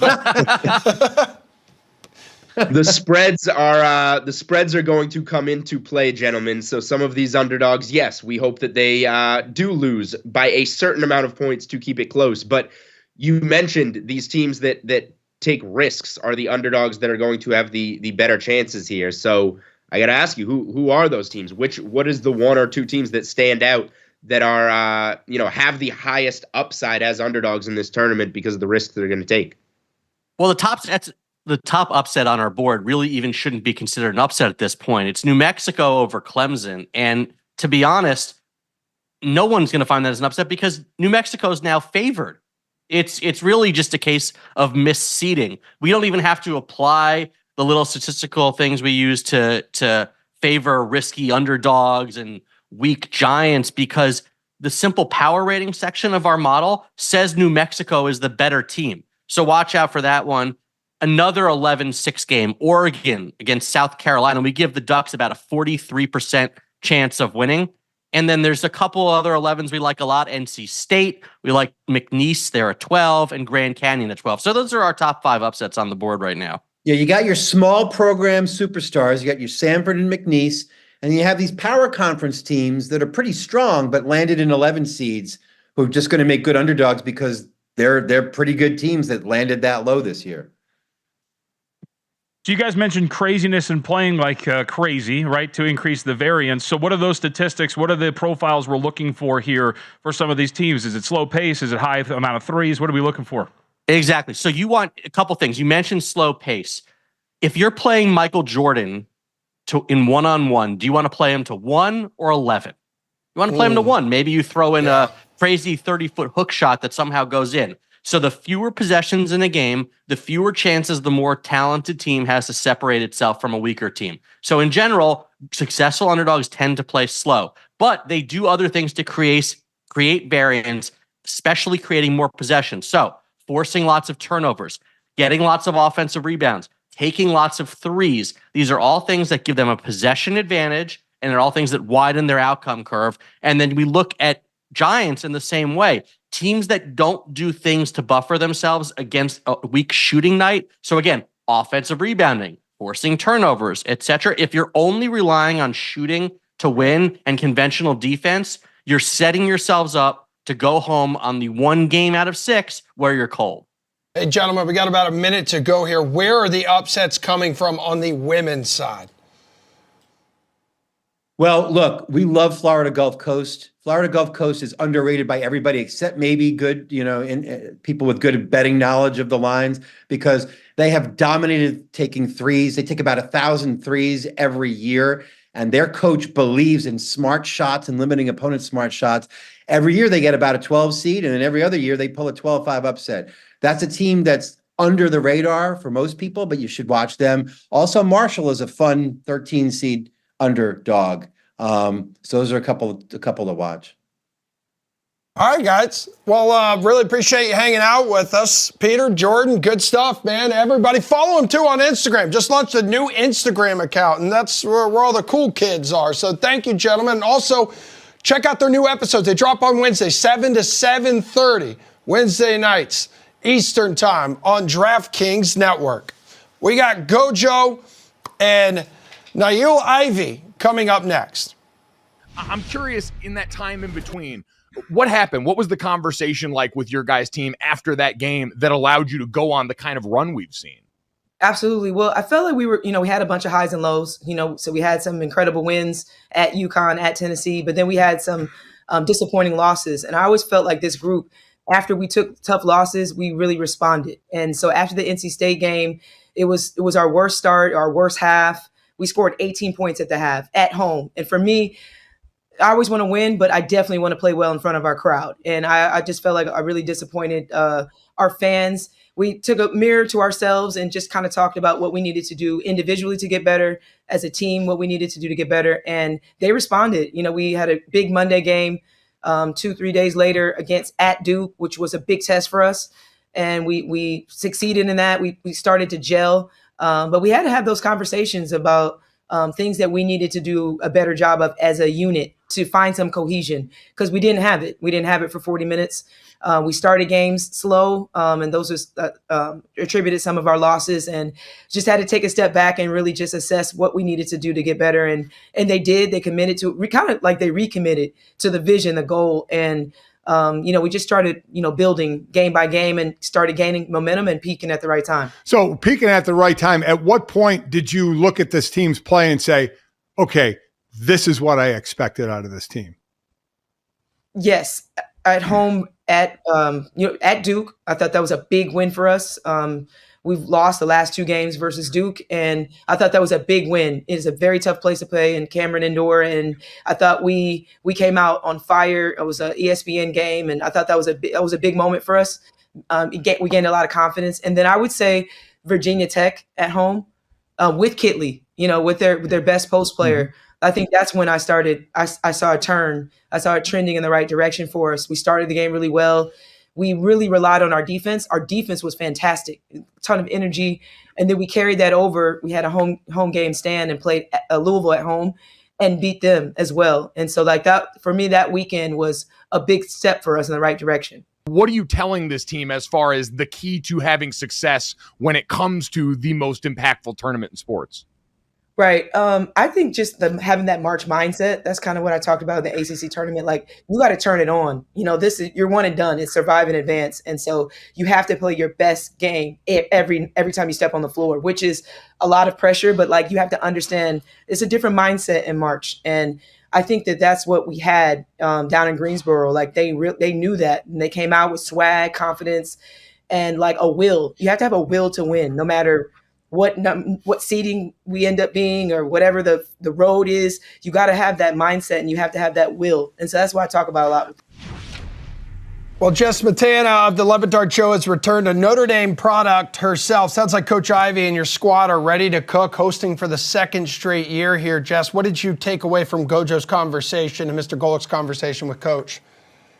Well, I really love the things that Niele Ivey says, and she's won national championships both as a player at Notre Dame and as an assistant coach in 2001 and in 2018. So she is someone that has experience both playing in these games and coaching in these games alongside legendary head coach Muffet McGraw. And they had a really sweet and just awesome moment after Notre Dame won the ACC championship, tournament championship last weekend, where they hugged on the set for the ACC network, and she thanked Muffet for everything that she taught her. So I really appreciate the fact that she has experience in these games. Last season was definitely a bummer for Notre Dame heading into the tournament with the injury to Olivia Miles. And this year they have another situation. Yeah. Kylie Watson tears her ACL in the ACC championship or the semifinal. So the injuries are nothing new for Notre Dame. And if there's someone who's going to be able to handle that, it's Niele Ivey and the small rotation that she's kind of gotten used to having all season, dealing with these injuries and dealing with, putting a lot of pressure on her star players to deliver. Yeah, it didn't seem like Watson's torn ACL put much of a damper on that watch party last night. Those girls were fired up when they heard that they were the number 2 seed there. How nervous are you about their path? That could include some big dogs here on the ladies' side, including eventually South Carolina, Jess. Yeah, to be honest, I'm very nervous. Notre Dame, the worst of the 2 seeds, so they're in the bracket with the toughest 1 seed, which is South Carolina. If they do make it to the Elite 8, that will be a matchup of a game that they played at the beginning of the season in Paris, and South Carolina bested them. So if they make it that far and they win all the games that they're supposed to win, I will be happy, because next year with Olivia Miles back will be the big test for the Irish. All right, Jess. Well, good stuff. Appreciate you hanging out with us throughout this show today, everyone. Catch you on the Le Batard Show, 11 a.m. to 1 o'clock Eastern Time, Monday through Friday. We got to take a break here. When the Sweat Bracket Breakdown comes back, though, will Kentucky be singing the blues? How our guys feel about backing the Wildcats as we return to the South region.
All right, folks, one more time here. Do not forget, subscribe to VSiN Pro. You're going to be able to access all of the best bets, all the betting splits, all the March Mania betting guide goodness your meaty heart desires. So there's a limited time offer right now. Just $19 for your first month.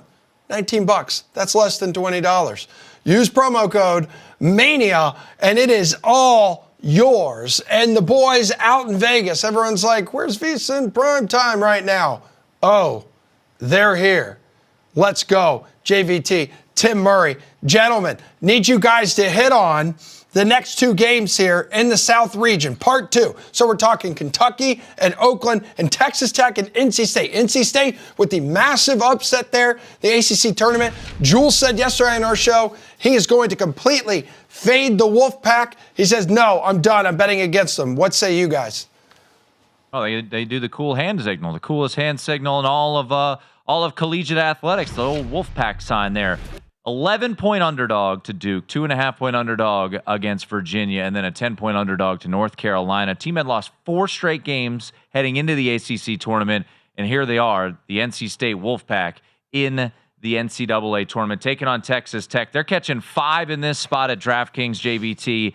Personally, I don't have a play on this one. I know Julian, as Emerson mentioned, has a strong fade of the Wolfpack. Any belief in the Wolfpack here against the Red Raiders? Give me NC State here. I think that one of the things that is a loss to this is it's a great run, right? And yeah sure, it's taxing, but they get 4 days off, right? They do get time off in between that run in the ACC championship to the NCC championship and this game. By the way, is Texas Tech healthy? Do we know what's going on here? Because their lone big on the roster, Warren Washington, it looks like he might not play. He's missed the last 6 games. Oh, and Darian Williams, an 11-point per game scorer, has some question as to whether or not he's going to be fully healthy for this game, and especially the lack of size for Texas Tech. DJ Burns is a big guy, and he's pretty skilled too. And by the way, he's listed at 6. We're talking about like 6'9", 275. I feel like we got to bump that up a little bit. Yeah, he's 3 bills, man. Yeah. So I think NC State's actually can move though. He can move. Can. He can pass. He is a fun guy to watch. All right, let's get to the other game in this quad. These games we played in Pittsburgh, Pennsylvania. Oakland, not in California, in Michigan. They are catching 13.5. The Golden Grizzlies won the Horizon League, beating UW Milwaukee. They will take on Big Blue Nation, Kentucky. You know, Kentucky's one of those teams, JVT. They are, per Ken Pom, the lowest rated 3 seed, but man, are they getting a lot of love to come out of not only maybe the bottom port of the bracket here, but even get to the Final Four. I'm going to find my spots to fade Kentucky because when you're high on this Big Blue Nation train, they tend to let you down. Case in point, the SEC tournament. So catching 13.5 against Greg Campy's squad here. What do you got in Oakland and Kentucky? Yeah, I got Oakland, man. And I think that, look, we talked about with the underdog guys, right, where, hey, how do you create variance? Well, you slow pace down. You can shoot a lot of threes. You can get that up there, man, because guess what? If we're going to slow this down and cut the possessions to Kentucky and be a good shooting team, we can cause some problems, especially against a Kentucky team that has its issues on defense, as we have seen. So I think asking them to stay inside of this number plus 13.5 is something you can do for Oakland. By the way, our own Patrick Maher went to Oakland. How about that? Just found that out today. I think that the Golden Grizzlies are going to be pretty live here against the Kentucky Wildcats. Trey Townsend had 38 and 11 in the Horizon League Championship to just a dagger into my heart as I had a 22-1 on Milwaukee. We'll get more on the South region here in just a little bit, but let's get a little bit more from the oddball crew. They got more of those starting fives of NBA players from each school in the NCAA tournament. Kentucky. We've got a lot of names on this list. We have a lot of, ladies and gentlemen, tons and tons of names. I feel like Mitt Romney with his binders of women. Binders full of players from Kentucky. Shea and Book are my backcourt. Anthony Davis? Anthony Davis, Karl absolutely. Anthony Towns, right. I'm going to say Anthony Davis and Bam. Yep. I think this is where you can get Jamal Murray up in the action. I was going to say, because he's sort of a more middle ground than like a Maxey. You don't want Tyler Hero, I don't think. No, not over Jamal Murray for sure. That's so far the number 1 seed in our tournament. Well, the problem is, I mean, we have Duke coming up here. Here come the Dukies. So we've got Kyrie Irving, Jason Tatum, Brandon Ingram, Zion Williamson, Paolo Banchero. I don't think anyone fights that there. Okay, so wait, this is interesting to me. Kentucky versus Duke so far, that is our most most competitive matchup. Well, hold on, because Kansas might have something to say about it. Kansas, we start with Joel Embiid at the 5. Woo! Andrew Wiggins at the 3. Mm-hmm. I think you go Kelly Oubre as your other forward. I think I go Christian Brown. I would too. I think you need a scrappy wild card in there. Athlete, get out there. Championship caliber. Yep. I'm going to go Marcus Morris. Okay. Marcus Morris, he's a little long in the tooth, but playmaker, do a little bit as a wing, can create off the dribble. And then we have the Knicks. Villanova. Yeah. And this is the one where it's like, hey, the roster might not sound amazing, incredible, but the results are undeniable. These guys win championships. And they know how to play together. Jalen Brunson, Josh Hart. I think it's going to be an all-guard lineup. Dante DiVincenzo. I still haven't left the Knicks, by the way. Mikal Bridges. I haven't left the city of New York. And now we need a 5th. And they don't have a... Oof. You know what? Why not? Sadiq Bey. Chris Jenkins isn't playing in the NBA? Jenkins for the championship, JVT? No? Yeah, I mean, yeah. He hit the biggest shot. Maybe the But biggest are we shot. doing NBA teams or college teams? Because I we're don't talking NBA teams. Chris Jenkins, I know, but he hit the biggest shot maybe in the NCAA tournament's history. All right, let's head back to the fellas in Boston, Emerson and Julian Edlow. Let's get their thoughts on the 7-10. We got a play-in game in this portion of the bracket. And is my guy Tyler Kolek going to be fully healthy to lead Marquette? And that's something Jules has been hitting on quite a bit throughout the season on our show, The Sweat, Saturday and Sunday mornings on DraftKings Network from 8 to 10 and VSiN, Jules. Hell, we can go ahead and just start there. We got to be careful, right? With Marquette, good all-around team that can score in bunches, but it's a little banged up, man. And Western Kentucky's got some big size, does it not? Yeah, and the thing with Western Kentucky, though, they play as fast a pace as anyone in the country. So we're talking about what underdogs want to do and limit possessions. If they're going to play a lot of possessions with Marquette, unfortunately for the underdog here, I think over time that's going to wear down, and Marquette's going to be fine here. The real question is, working Tyler Kolek back in, how is that going to go for Marquette? And we're going to see the answer to the question the guys just asked. Is Kolek fully healthy? Because we don't know. He says that he could have played in the Big East tournament, but we're just going to have to take his word for it and see how he actually looks this week. Well, Jules asked for that Florida game, so the 7-10 here, it's either going to be Colorado or Boise that they end up going up against. And I kind of feel like Florida is really hardly a given against either team to come out of that play-in game. How do you feel about this matchup? Yeah, well, they had an injury that, took the air out of the building in the SEC championship game. But teams that lose their conference championship generally do very well in their opener in the NCAA tournament. So can Florida overcome a loss? I think they're deep enough to do so. I think Florida is a pretty intriguing team as a 7th seed here, not only to beat whoever wins that 10 play-in game, but to give Marquette a game. I don't know, with the injury, it depends on Kolek's health, ultimately, who I'll go with in that game. But I think that Florida has a chance to go to the Sweet 16. I'll absolutely take them over whoever wins that play-in. Okay. Do you like these hypotheticals here? So it looks like, Florida and Colorado essentially a pick 'em, and then Florida a 3-point favorite really against Boise. Yeah, I would back Florida at either of those numbers, either of those matchups. I'm good with those hypotheticals. Okay, so real quick, you would like Florida then, if we're talking out of this region, you would back them to hit Sweet 16. Are there any other teams you're looking at Elite 8 or Sweet 16 futures here? Kentucky. And I know Tim and JVT are probably against Kentucky. I know JVT as he just played on Oakland. But I like the draw for them, and they're as dangerous as anybody in the nation, really, with that offense. So as soon as I saw the draw, I bet Kentucky to the Sweet 16. And I know when Matt came on, he spoke a lot about that, taking some pretty big bets. It was minus 105. I bet it at minus 115. It's all the way up to minus 135. So Kentucky to the Sweet 16, I'm very confident in. That's one of my favorite bets in this tournament, to be honest. And then beyond that, yes, I sprinkled on them to go to the Elite 8, to go to the Final Four at 7-1. Okay. I think they have that potential, but the Sweet 16 price is by far my favorite. Okay, well, Tim and JVT, we'll get your takes here coming up after this break. But right now, Rachel Nichols, DeMarcus Cousins are coming together to bring you the Bully Ball program that we have for you on this Content Loaded and Phil DraftKings Network. So here is Cousins. Here is who he likes to win. Spoiler alert, you're my not going to be prediction, shocked. Kentucky going all the way. And I don't Oh, really? I'm shocked. I'm shocked to hear you say that. I bet you are. Yeah, you surprise me every day, Boogie. First no plant, and now this. Kentucky I don't even know what to always. think. We got Reed Shepard doing his thing. We got Rob Dillingham doing his thing. DJ Wagner, Justin. We got an incredible squad this year. My young boys is doing their thing, so I'm super excited for it. And Cal gonna shut a lot of people up this year. We taking it home this year. I'm guaranteeing. You heard it All here right. first. Oh, I want that piece of tape. We're taking it home this year. I'm guaranteeing. All right.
we got 4 more games to get to we haven't touched on yet here in the bottom of the West bracket. So we're talking Baylor, Colgate, Clemson, New Mexico, Dayton, Nevada, Arizona, Long Beach State.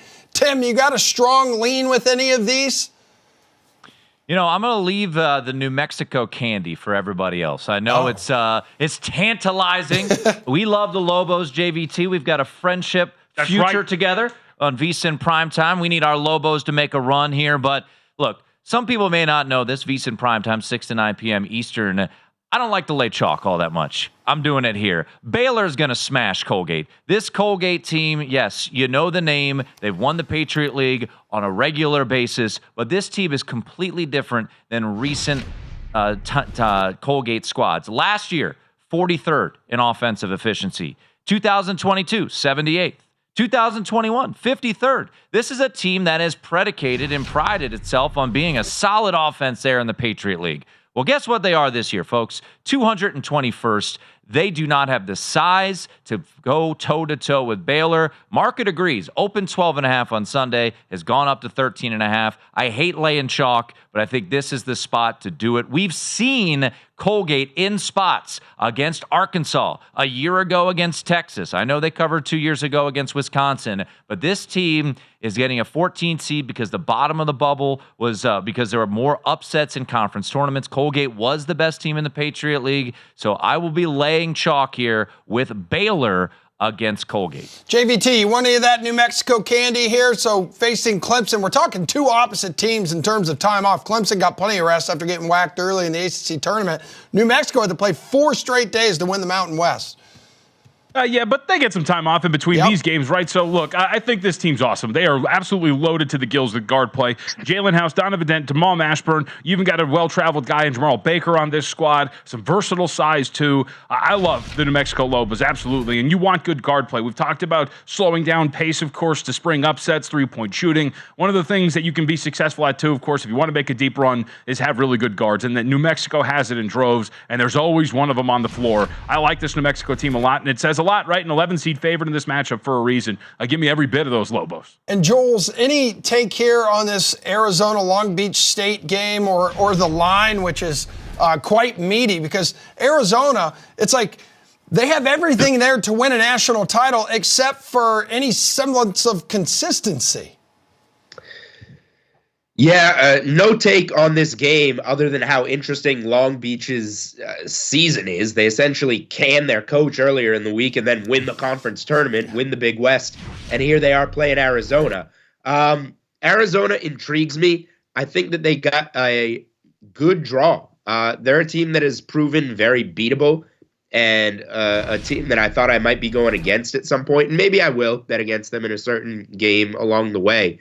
But this bracket is very open, and I think Arizona has as good a chance as anybody, really, to wind up coming out of it. Well, ladies and gentlemen, now that we have hit on all of the early round games, are you ready for the tournament yet? Of course we're ready. It is Selection Sunday, so happy Selection Sunday to those of you who celebrate.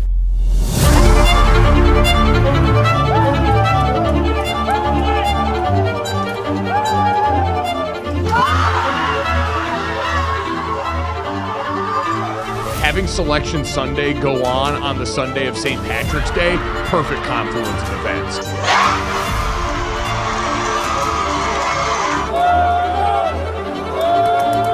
We're breaking down the whole thing.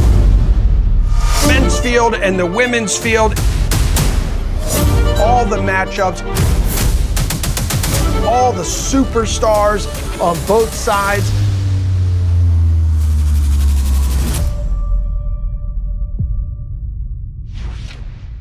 That right there, Jules, I was trying to lay out and let the Billy D special there just take off. And you laid out for so long. I was like, let me fill this dead air. Set us up. Relax, Jules. You've got to relax. This is television, okay? It's not always super smooth, hence us talking about it right now. But we're going to be covering. When you're hosting, yeah. We're going to be covering this tournament almost every day for the next 3 weeks here. So let's dive into a little more before we take off and bid farewell to our fantastic audience who has put up with us for the past 3 hours. JVT, I'll start with you. So we're talking like Sweet 16, maybe Elite 8 bets that you have coming out of the Midwest or the West bracket right now. Anything at all?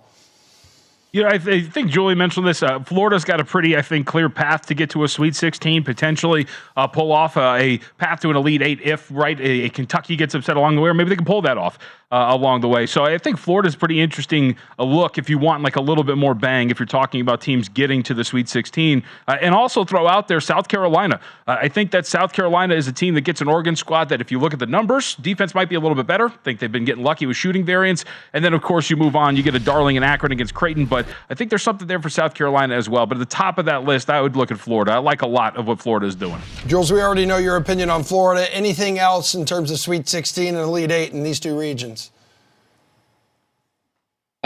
So, I mean, Kentucky is the one that my favorite bet that I brought up earlier. I will say Creighton to the Elite 8. I don't mind. That still doesn't incorporate a Purdue matchup, which would be in the Elite 8. It would probably entail beating Tennessee. But I like this Creighton team. They're tournament tested. They have size. Creighton is a team that I have some belief in. Hey, Tim, what about you? Any Sweet 16, Elite 8, Midwest, West, or if you want to go ahead and take us to maybe any Final Four bets you like right now? Well, I will point out, if someone out there can figure it out, a double-digit seed is making the Sweet 16. It's happened 15 consecutive years. So who is that double-digit seed going to be? Oakland. Can make a nice little Oakland. What do we got here, JVT? Let's pull that up. 100 to 1 to make it to the Elite 8.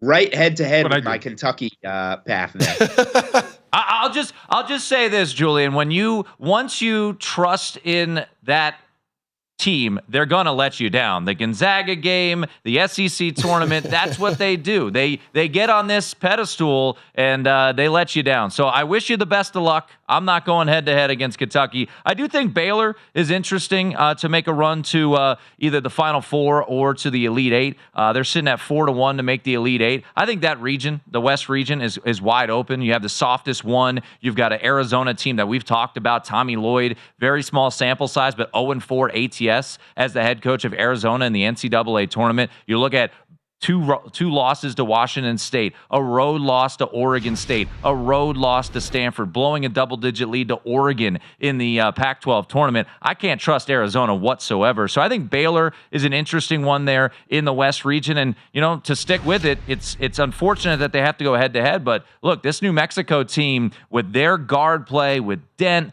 with House, with Mashburn Jr., those three together with a quality coach in Richard Pitino, they could make a magical run. So you're looking for a double-digit seed to make the Sweet 16. I think Drake has a potential of making a run if they could pull an upset against their in-state rival, Iowa State. And I think New Mexico, no doubt about it, could make a run to the Sweet 16. JVT, you brave enough to give us a champion prediction or possibly a champion bet? Oakland, Iowa State, let's go. The Cyclones, they're going to blow all the way through to the national championship. I got a future on them to win the whole thing. They're good. Obviously, they could force a bunch of turnovers, guard-oriented. Let's go. Iowa State, TJ Otzelberger, Keyshawn Gilbert and company, they're going to cut them down. And Jules, you still being basic going with UConn? Yeah, Auburn has suddenly turned into, because of the bad draw, like now Auburn is the sexy pick to win that region, and I get it. Like, I don't like that UConn got that draw. If Auburn was in a lot of other regions, if they got Baylor's draw, if they were a 3 seed down there, I'd have them going to the Final Four to play UConn. But yeah, I think now the narrative has kind of shifted to look how tough the path is for UConn, and it's getting people almost off of the best team. I'll stick with the Huskies. Tim, hook us up. Who's winning this thing? Houston Cougars. I know they just got crushed by JVT's favorite team. He's an adopted son of Ames, Iowa, apparently. But no, I'm going to ride with Houston. I believe in this team, Kelvin Sampson's squad. I always get a little bit nervous. Houston, in recent years, if they've run into teams who can shoot, get hot like they did last year against Miami, they run into a little bit of trouble. But I believe in this defense. I believe in Kelvin Sampson. I like their draw. I know the unbeatable Kentucky Wildcats are in the South region, but I think Houston will get through. And I'm going to go head-to-head with Julian here. I think Auburn wins that East region. I really like the way they've been playing. Real quick, by the way, one team in the country 2-1 against Houston. Who is that? That'd be Iowa State. That's Iowa State. Oh, yeah. And Jules, no love for Washington State, plus 14,000. I know you got a future on them. Little small one there. I do have a future on them, and I'll be going with Drake. So I'm going head-to-head against my own futures here. Good stuff. Gentlemen, that was really fun. I appreciate everybody and hanging out with us, contributing to this 3-hour program. Everyone putting up with us. Do not worry, because VSiN Primetime returns tomorrow, 6 to 9 Eastern Time. And then on Saturday, we're going to recap all of the first round and what is going to be cooking ahead on Saturday and Sunday here on The Sweat, 8 to 10 o'clock Eastern Time, DraftKings Network and VSiN. That is a wrap, folks. Peace out.